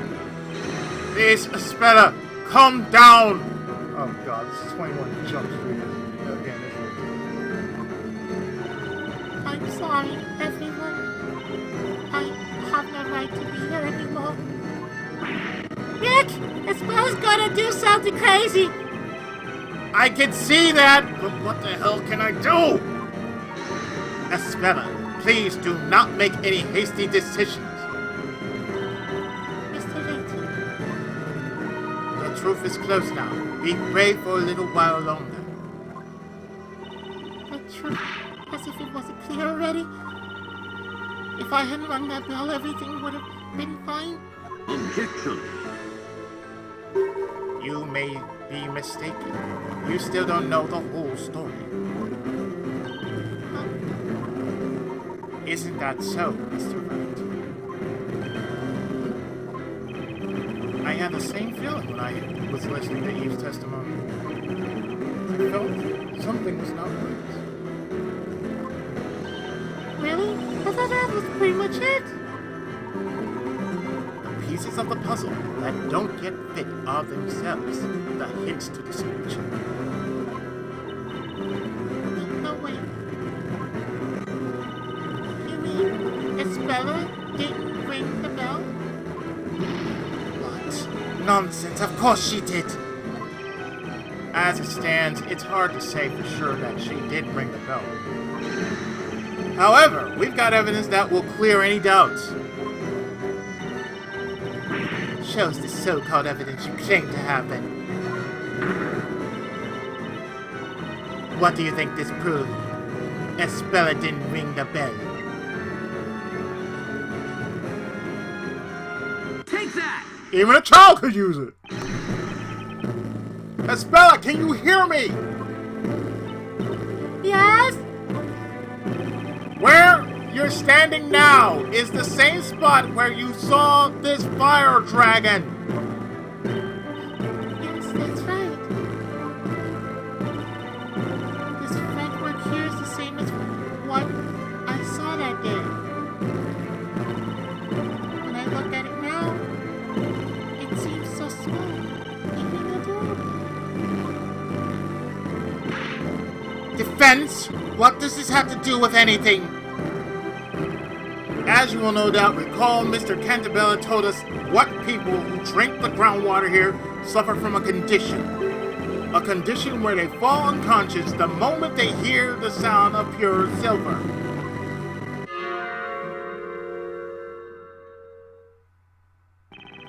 After the bell sounded, you recovered consciousness sooner than Espella. You ran to her side and shook her awake.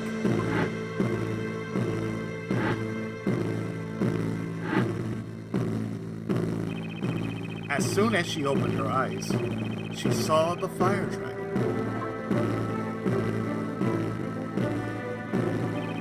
In other words, if it was Espella who rang the bell, that would mean the device for ringing the bell must be very close to the fretwork of the dragon. Espella, can you please check that for me? See if the contraption is located near the dragon fretwork. Okay, give me a minute. Mr. Wright? Espella, did you find it? I don't know if it's the right thing, but there's something on the other side of the belfry. A contraption with a handle. What? On the other side? That's right. I figured there was something weird when we went up to the bell tower, but I couldn't quite put my finger on it. No way. You see where I'm going with this, don't you, Miss Belden? If it was a spell who ran, if it was the spell who rang the bell, there's no way she could have seen the fire dragon when she woke up. No, this can't be right. An excellent deduction, Mr. Wright. Miss Darklow. It seems that everything's now clear as day. What do you mean? Why, of course, I mean the answer to the question of who rang the bell. It was her. It had to be.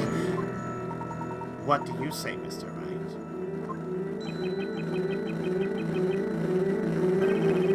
It looks like we've arrived at the same conclusion. We now know that only one person could have done it. Wait, what good was saying it out loud to? Is there a problem, Mr. Cantabella? It wasn't your daughter who rang that bell. Should that not lift some burden off your shoulders? Are you not curious to know the name of the true culprit who has pinned the blame on your daughter all this while? How about you stop taunting us? Just say the name already! Who is this true culprit? Let's do it, Professor. Are you ready? I am always ready, Mr. Wright. It's time to set things straight. The person who rang the bell is you, Eve Belduke. Have a look. It's you, Eve Belduke.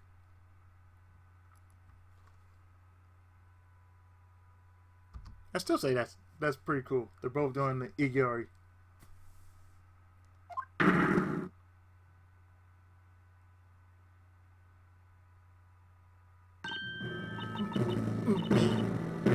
But there were only two of you in the belfry at the time. You know that better than anything. And it wasn't Smella who rang the bell. It had to be. That's preposterous. It can't be true.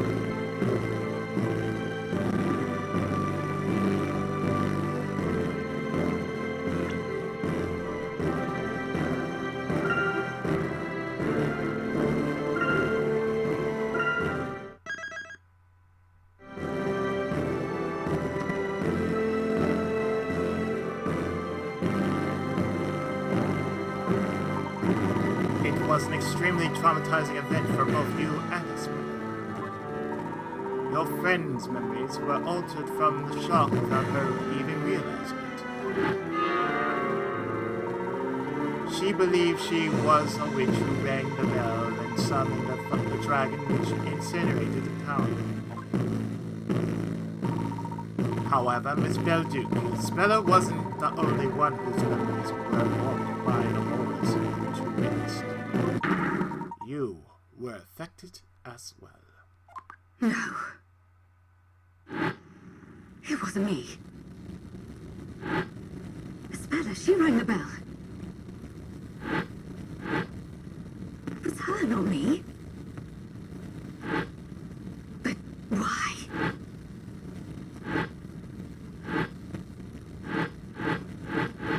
What are these flashbacks? I've never had these before.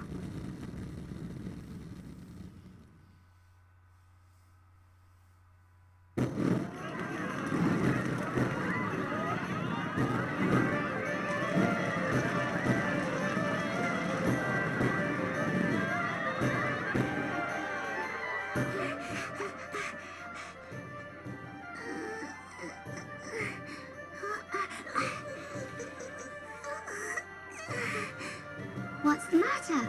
I don't want to do this now. We'll be taken over by Bezella. Bezella is just a fairy tale. And you're the one who said you wanted to come and ring the bell. I did, but I changed my mind. Hey? After coming all this way? Oh.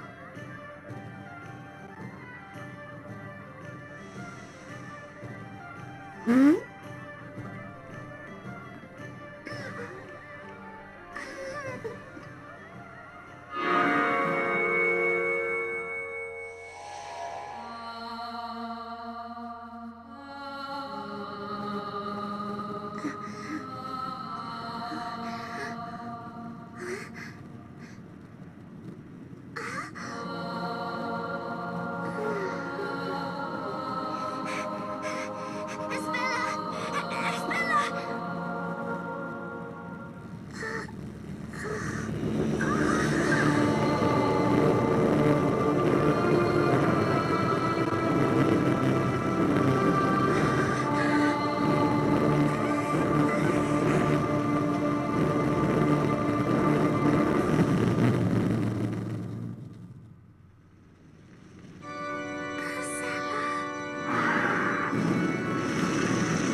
That nightmare was too much for two young girls to take in.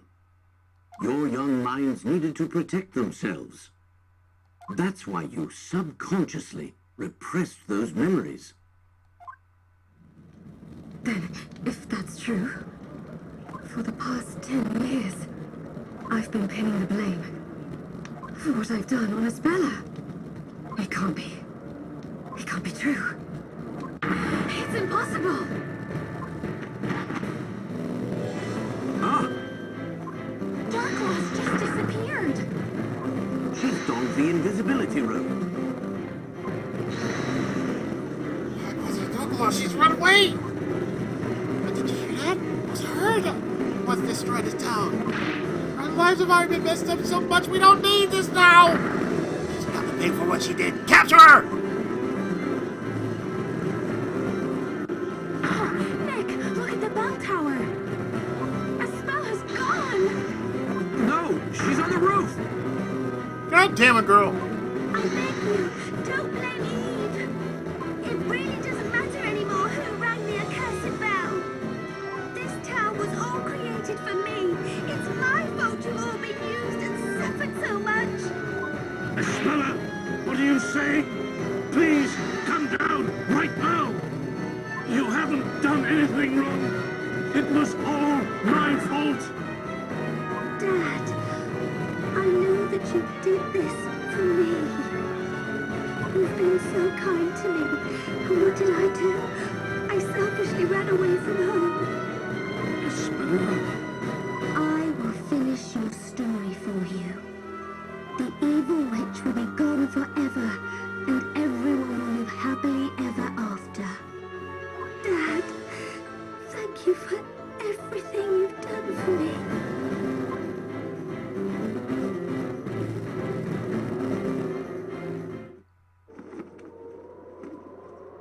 Wait! Don't do it, Isabella!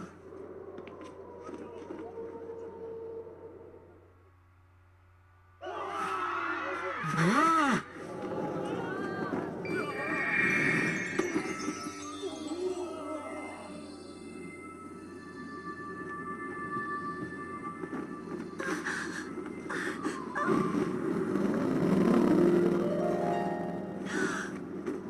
What are you?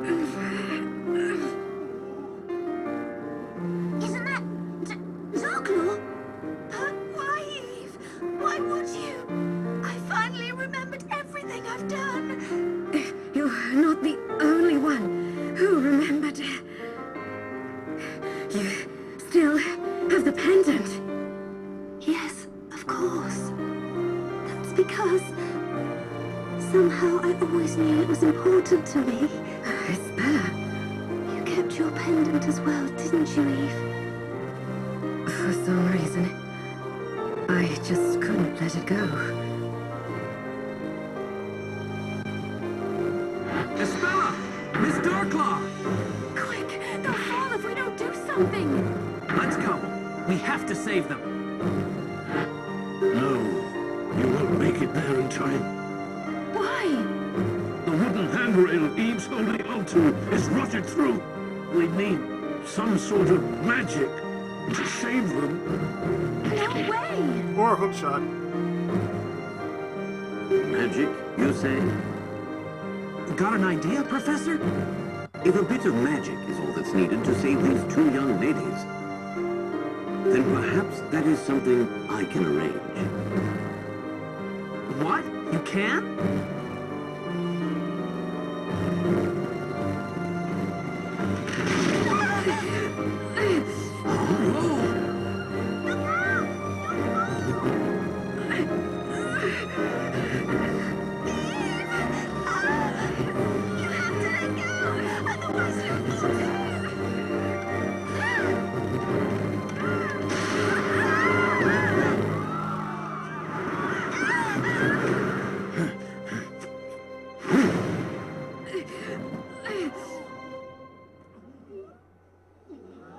Professor?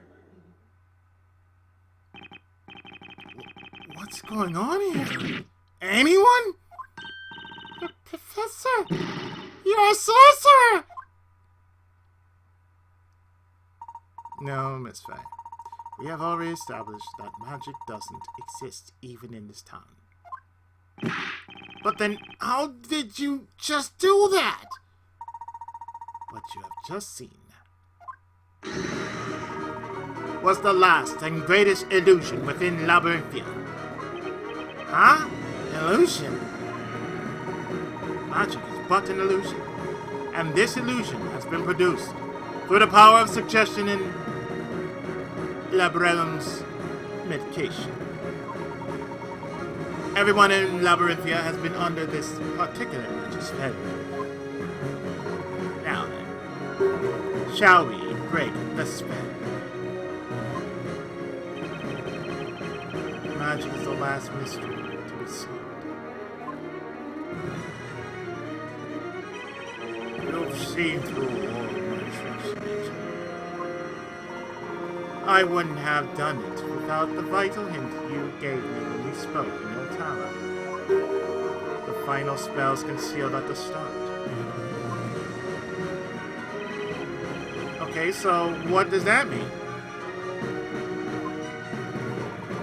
As you know, all the spells are listed within this book. Right, the Grand Grimoire. Now, what did Mr. Cantabella mean by the start? The front cover? As I say, Mr. Wright, The final spell shall dispel the illusion. The correct incantation is hidden on the front cover itself.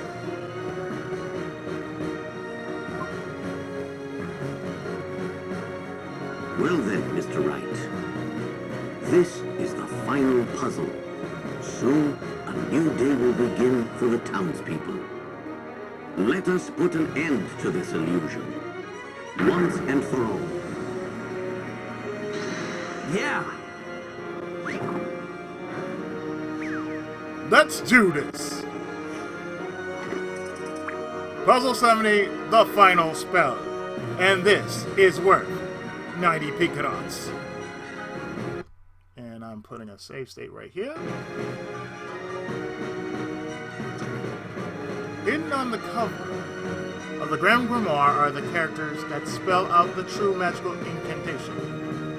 Select the characters on the touchscreen and slide them over their counterparts on the tome's cover and to make them vanish. The grand finale approaches. Remove the extra magical characters from the Grand Grimoire's cover to reveal the hidden incantation.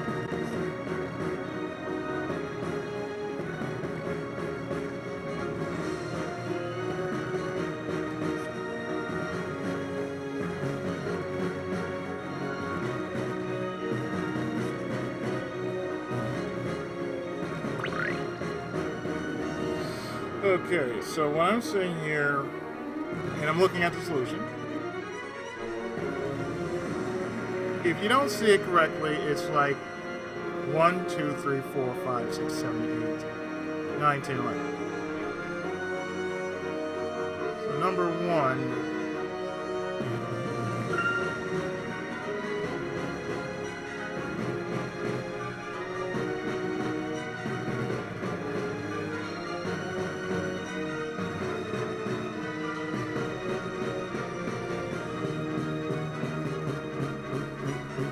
Put this right here in the lower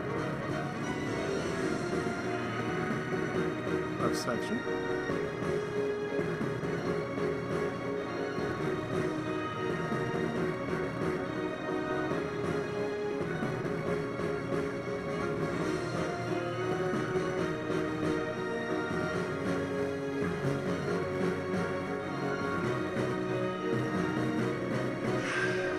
There we go. 2 is in the lower right.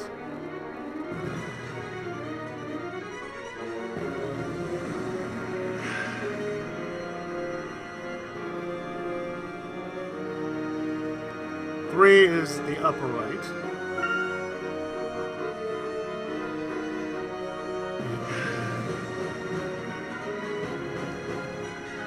Four is the lower right.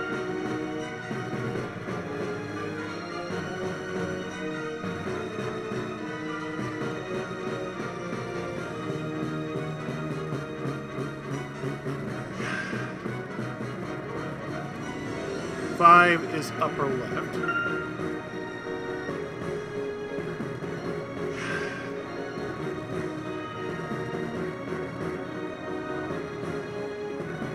Six is also upper left. 6 is also the upper left.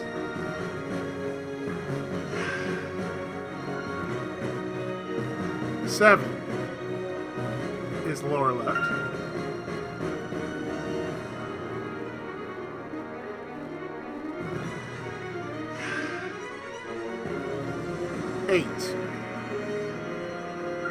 Eight is lower right.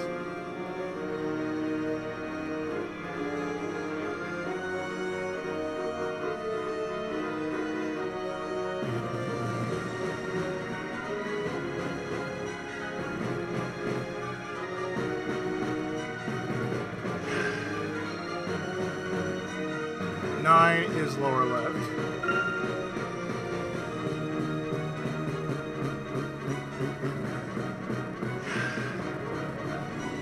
Ten is lower right.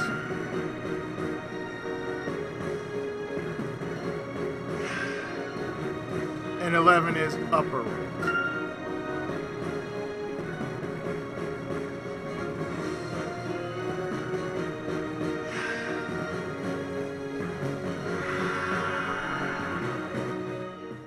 Okay, Let's give it a shot.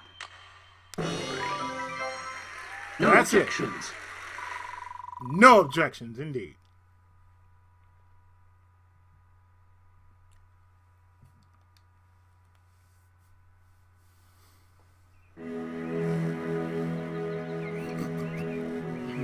The sun is rising, and when it does, its light will reveal the truth behind Labyrinthia's mysteries. Now, Professor? Yes. Shall we, Mr. Wright?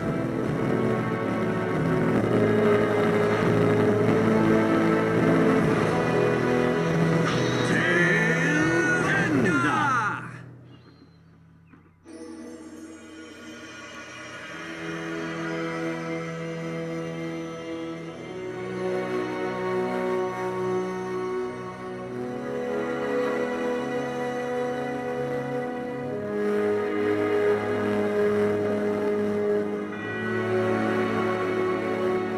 So this is the real magic behind Labyrinthia. Excellent work, my boy. Huh? Hey, it's Luke!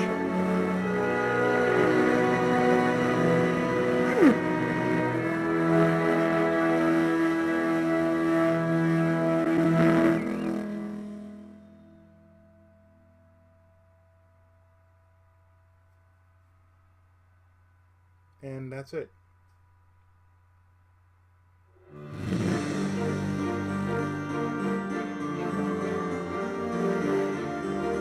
Hang on a second. The town's full of machinery? So much for magic. It was all done with these machines. That's right. With magic, witches can fly, buildings can disappear. Those are no easy feats to stage. To make all those incredible things real, we needed a great deal of machinery. Couldn't he have just, I don't know, made the magic a bit simpler? A witch would say the incantation, and shades would stop time with their silver bells. And they go wild with these machines, making all sorts of crazy stuff happen. That's so cool. I'd love to try it. I took a quick crash course before operating the machines. Not bad, eh? Yes, sir. What would we do without you? So when's my turn? I want to pick something up off the ground and make it fly through the air. I wish you'd stop looking at me when you say that, Maya. Well, in any case, I think we should head back to the courthouse. Right you are, Professor. The judge might have fallen asleep waiting for us.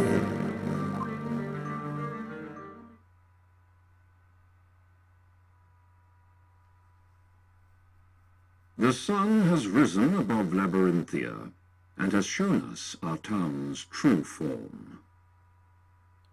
It really was made of smoke and mirrors. Well, I really don't think there's any need for a verdict anymore. The witches on trial weren't witches after all. I am deeply relieved that those I have sentenced are still alive and well. At last, I can step down from this seat with a clear conscience. And take this stupid ass hood off my face.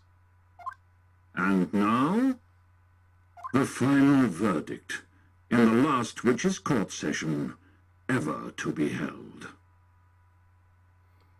And the last Ace Attorney game I will ever do for this year. Not guilty!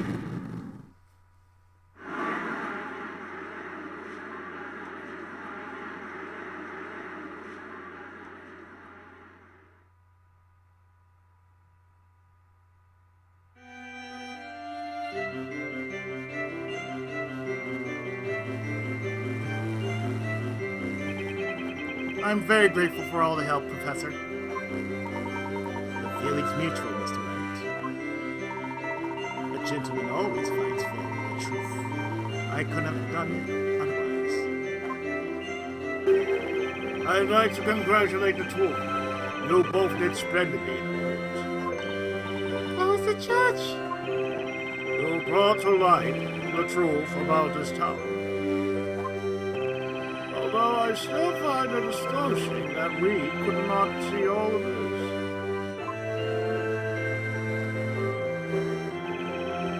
I cannot even begin to imagine how it was achieved. You are all given a simple instruction. You cannot see pure blood. That was sufficient. Oh, now I see these strange contraptions are made from some sort of black metal. Wait just a second. There are plenty of those black objects all over the labyrinth out there. Yeah, that's right. My hair's charcoal black too. Ah, but it's not pure black. What? What we often perceive as the color black is, in fact, far from being pure black. It must be darker than black. Our brains interpret reflections of light as colors. Objects which reflect even the smallest amount of light are not pure black. Pure black is only encountered within nature as darkness. Darkness, huh? The machines used in labyrinth are coated in a special material developed by labyrinth ink. It absorbs light without reflecting any. It is the only material that is said to be pure black. Oh, I bet this, if it's many realms, also made of the same material, right? That's correct. And of course, the bell tower is conceived using the very same materials.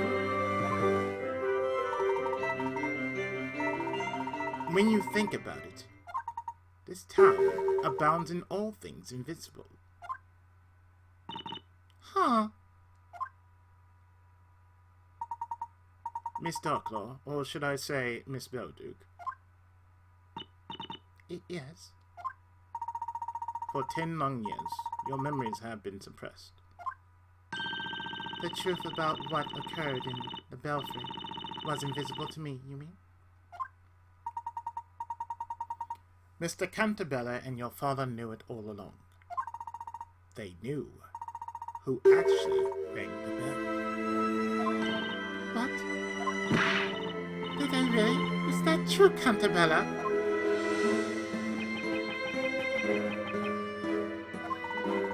As we have demonstrated, it was easy to deduce from the situation in the belfry. But if he knew that all along, why didn't he say something? It was, of course, for your good. Don't be angry at her! She told herself. She basically said, I'm the one who did it. Blame me, not her.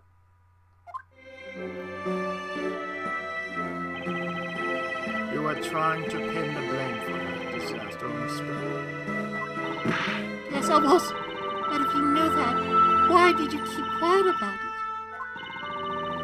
If you had only scolded me back then for lying, maybe Isabella wouldn't have suffered such trauma.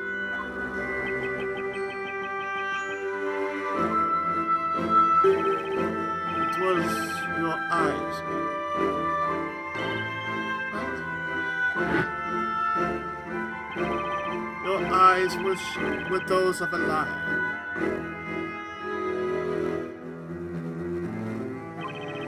You believed in what you said. You truly thought it was a spell.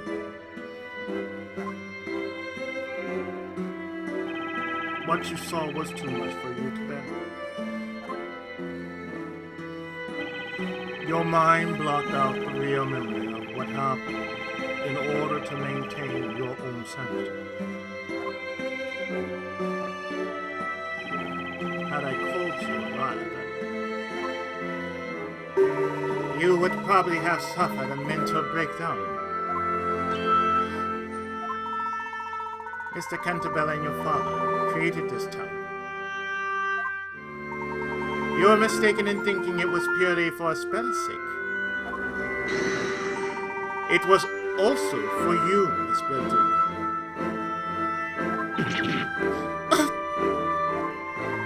Remember what your father wrote in his suicide note.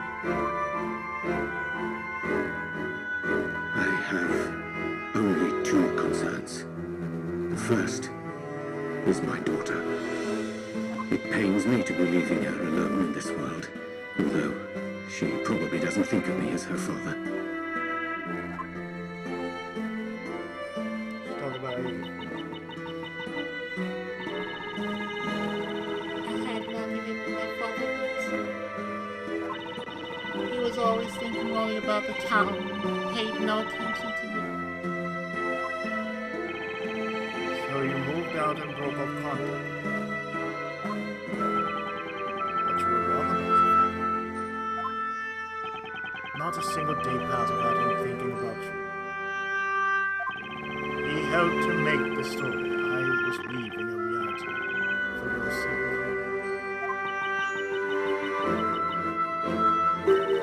I've been so hurt. His second his father has turned to suicide later. Your father couldn't bear the sense of guilt he had accumulated over the past 10 years. Even though he killed himself in the end, I believe you were always the most important person to him.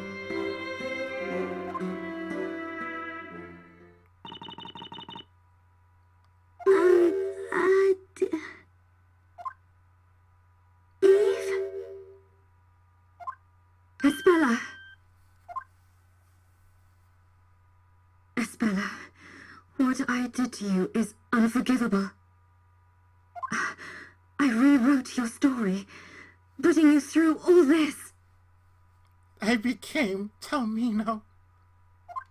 I can't believe I went to such an extreme because of one wrong assumption. No, it's okay, Eve. I wasn't angry. You weren't?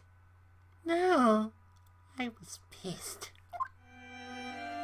You've always been on my side, protecting me. And even today, you saved my life. Espella, I also owe you an apology. After all, I forgot about my dearest friend. I'm so sorry, Eve. I'm sorry I called you a cat. Ah, there you are, Eve. Where were you?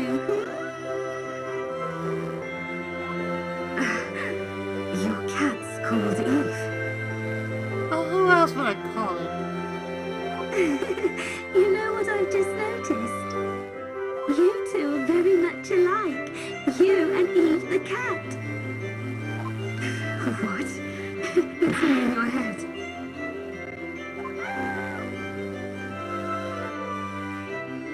I've been out now.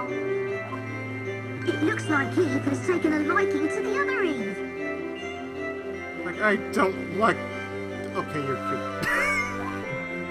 You've got that right, and the similarity is really striking.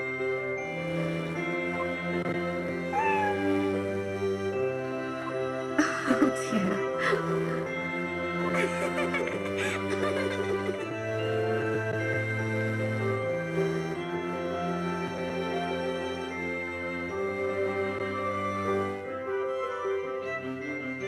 My accidental guests, Professor Layton and Mr. Wright. Yes? I must say, I am indebted to you. Don't mention it. You know, when I started planning my revenge 3 months ago, Mr. Layton was a part of my plans. I needed to lure him to Labyrinthia. Why me? You were famous in London, and word of your skills reached me even here. What's more, you specialize in mysteries. So I thought that if you came to this town, you'd feel compelled to solve ours. Well, I am honored. I only wish you didn't have to do it like that. That's cool. And what about me? Well, about you. How should I put it? Your arrival here was purely accidental. You mean it wasn't planned? As you know, Estella escaped and got involved in that incident on the freighter.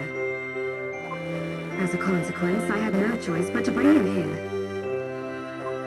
I see. I shouldn't have asked. My fragile pride has suffered yet another blow.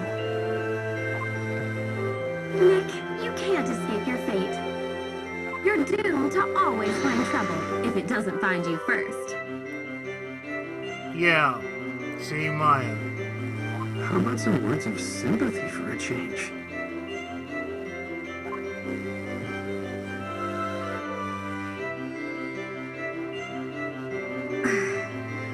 I am terribly sorry.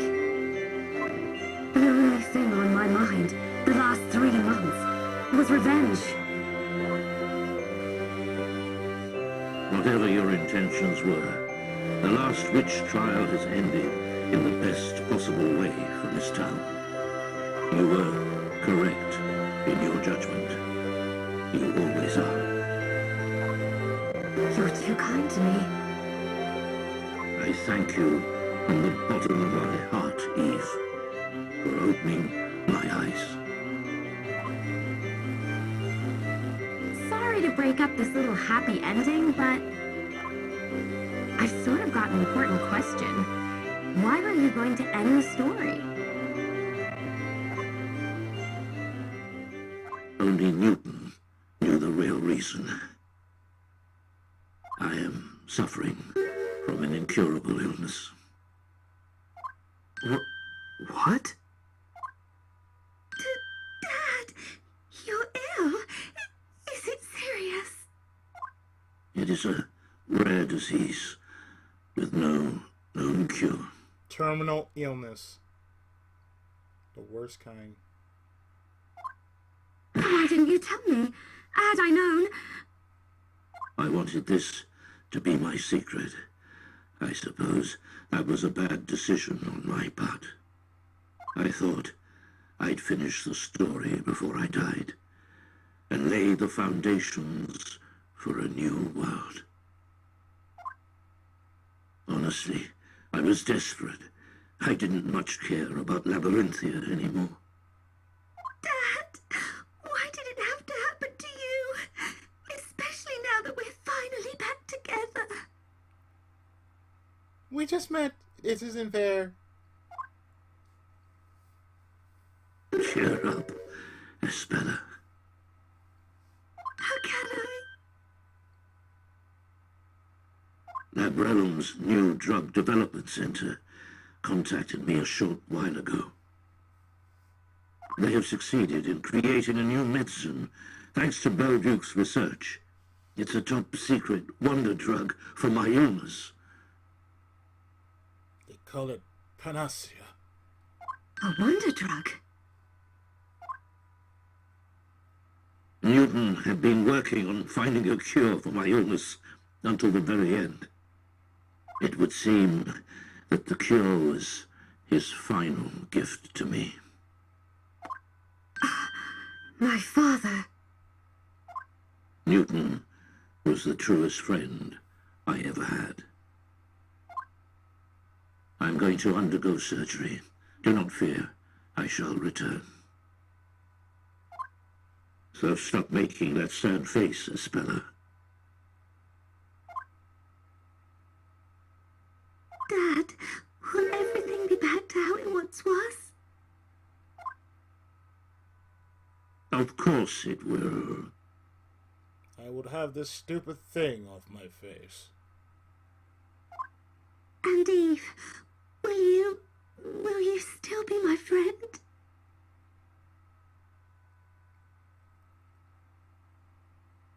Academo, you may all take it on to me.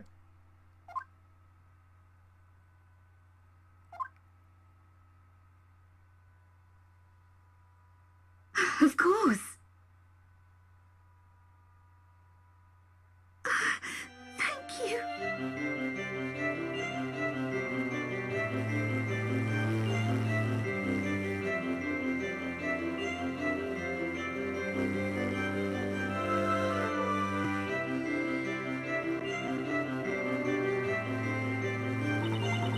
I'm going to drop by Mr. K's bakery. I've got so much to tell her. Do you mind if I go, Dad? It won't take long. Of course not. Please do. Looks like Eve wants to come too. What? Oh, you meant the cat.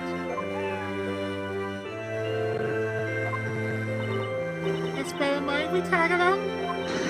Not at all. You're welcome to come. Awesome. Maybe we'll get some tasty baked bread out of this.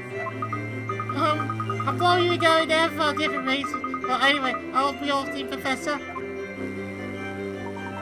Pass on my regards to Miss Sinclair, Luke.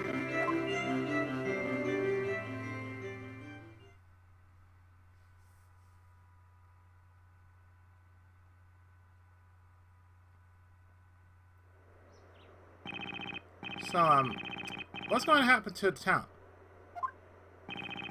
I release everyone from hypnosis. They will soon recover the memories of their lives before Labyrinthia.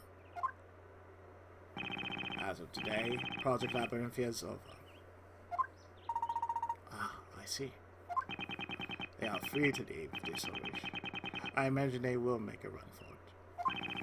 This place will turn into an uninhabitable room, just like it was 10 years ago. I have some doubts about that. Your Honor!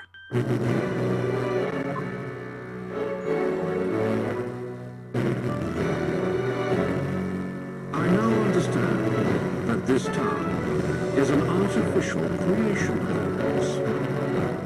Nonetheless, to us Labyrinthians, the past 10 years were real. No one can yet tell how this town will change. However, it is possible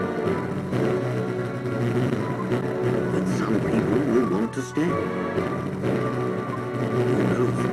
Perhaps you will find yourself creating a new town along with them. A new town, you say? I am no longer the judge, but, if possible, I would like to remain here. You have my gratitude, Your Honor. You need not address me as Your Honor anymore, Sir Storyteller.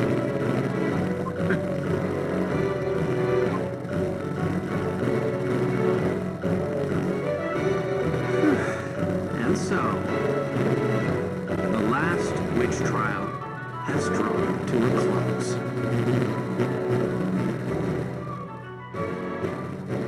And so has this Let's Play.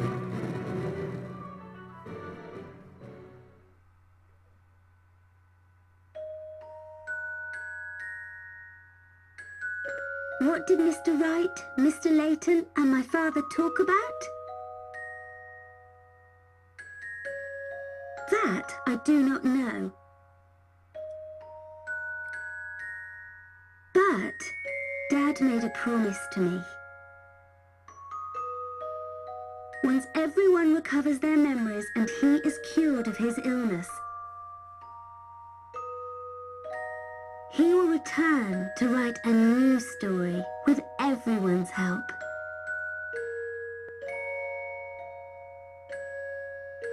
This time, the story will be real without any lies or illusions.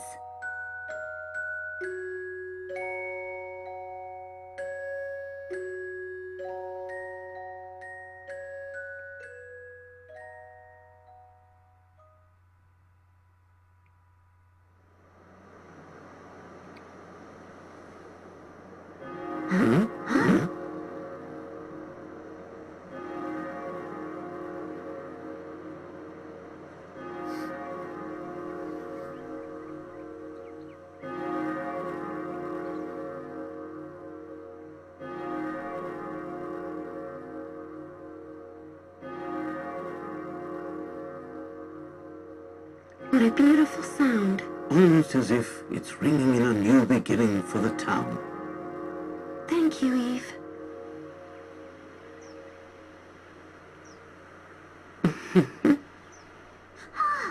Okay then. Whenever you are ready, Mr. Barnum.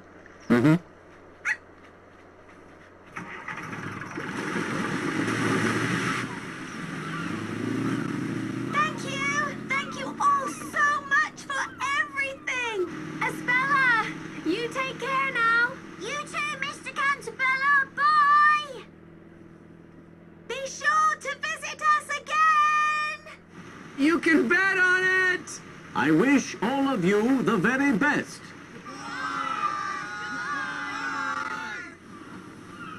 Mr. Wright, I knew I could count on you to stand your ground and fight me to the very end. Me too. I always believed in you, Professor. And I know it's why we managed to get to the mysterious truth behind this town. When we get back to England, we'll drop by and see you, Luke. Great! I'll show you around London.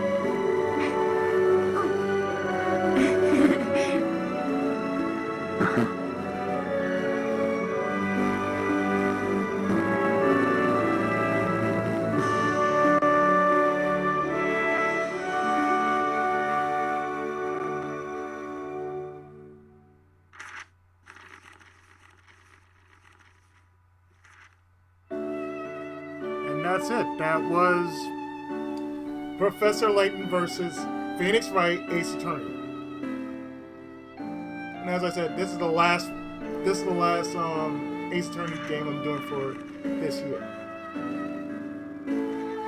I plan to do the second game in the Great Ace Attorney series because I did it on stream.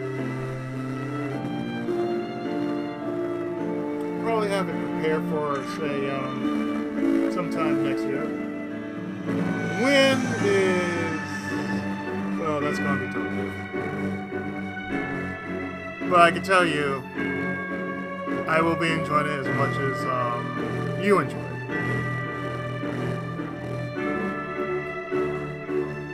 But man, it was something else. I'll probably be finishing off Nino Kuni as well. As to when I'm gonna post the first of it, well, that and in Rogue Galaxy.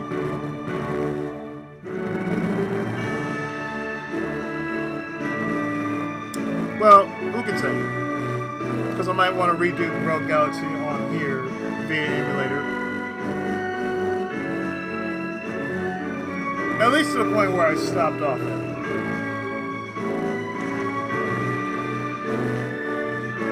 And then just continue from there.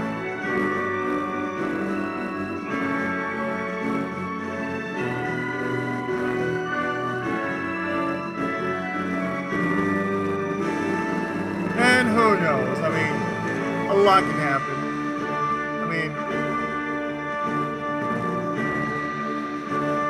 I mean, really, a lot can happen between that time.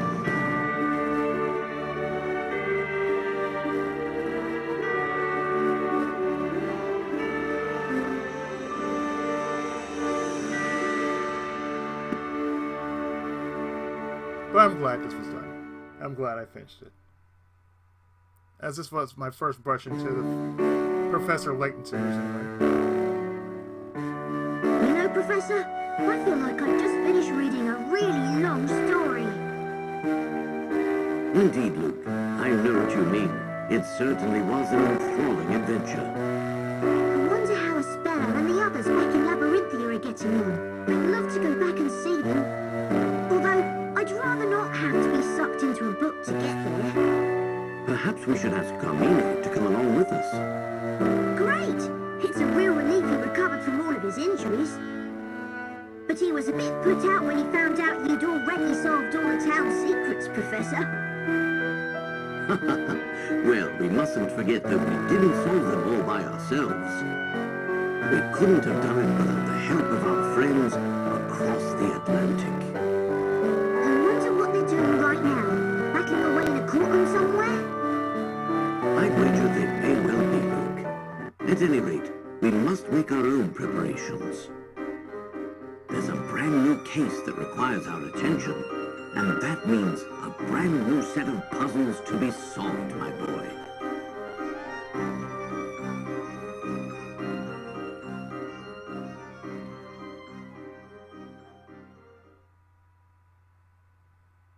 Hold it!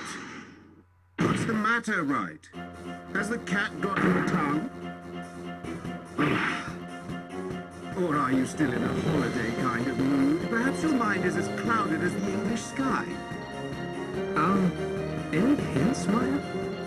Not really. If only the professor were here. I think at this point you've got to use that patented spell of yours, Nick. Patented spell? Hello, Earth to Nick. Just when we think it's all over, you always use it to turn the tables. Ah, got it. I just have to close my eyes and say the magic word. Luckily, I don't need a witch's scepter for this one. Save the chit-chat for later, right? I've almost missed that utterly annoying spell of yours. Fine, let's hear it then. Just take a deep breath and give it all you've got. Well, here goes. Objection!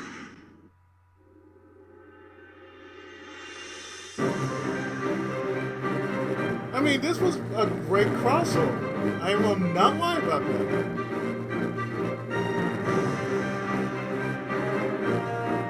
And I plan to do the other 3DS games since I do have them. And I have a better version of the Sutra on hand, so there's that.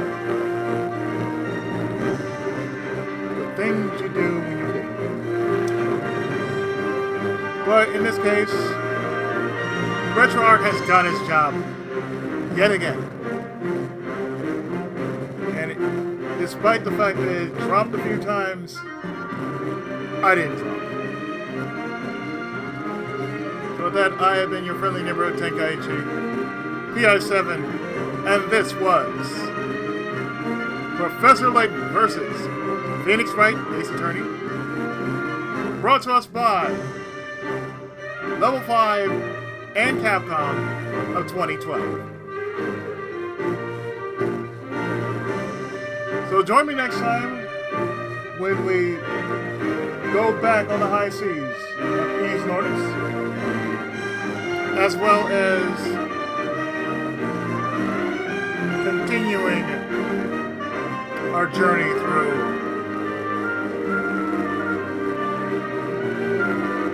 Yakuza.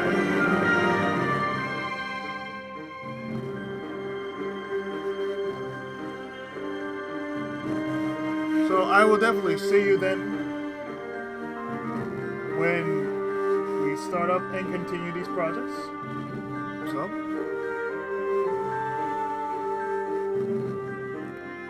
I'll see you around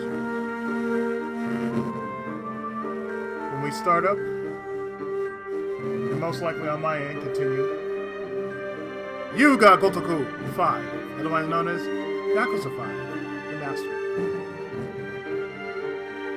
So, until next time and until next game, Dai Tensou Tenkai MUSOU!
Mystery solved.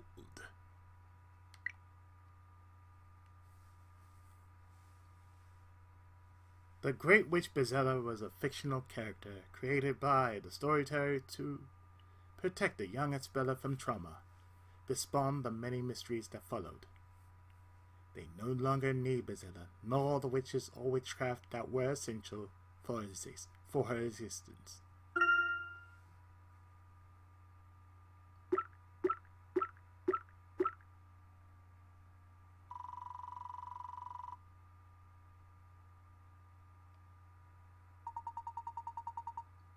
Well done, you just cleared the game.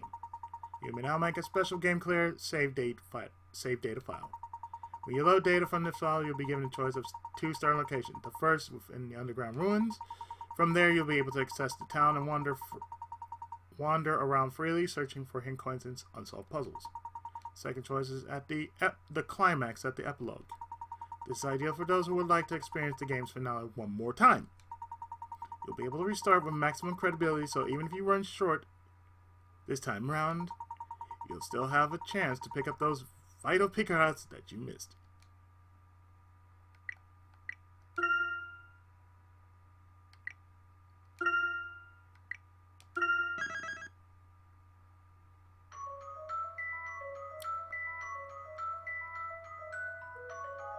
See you next game.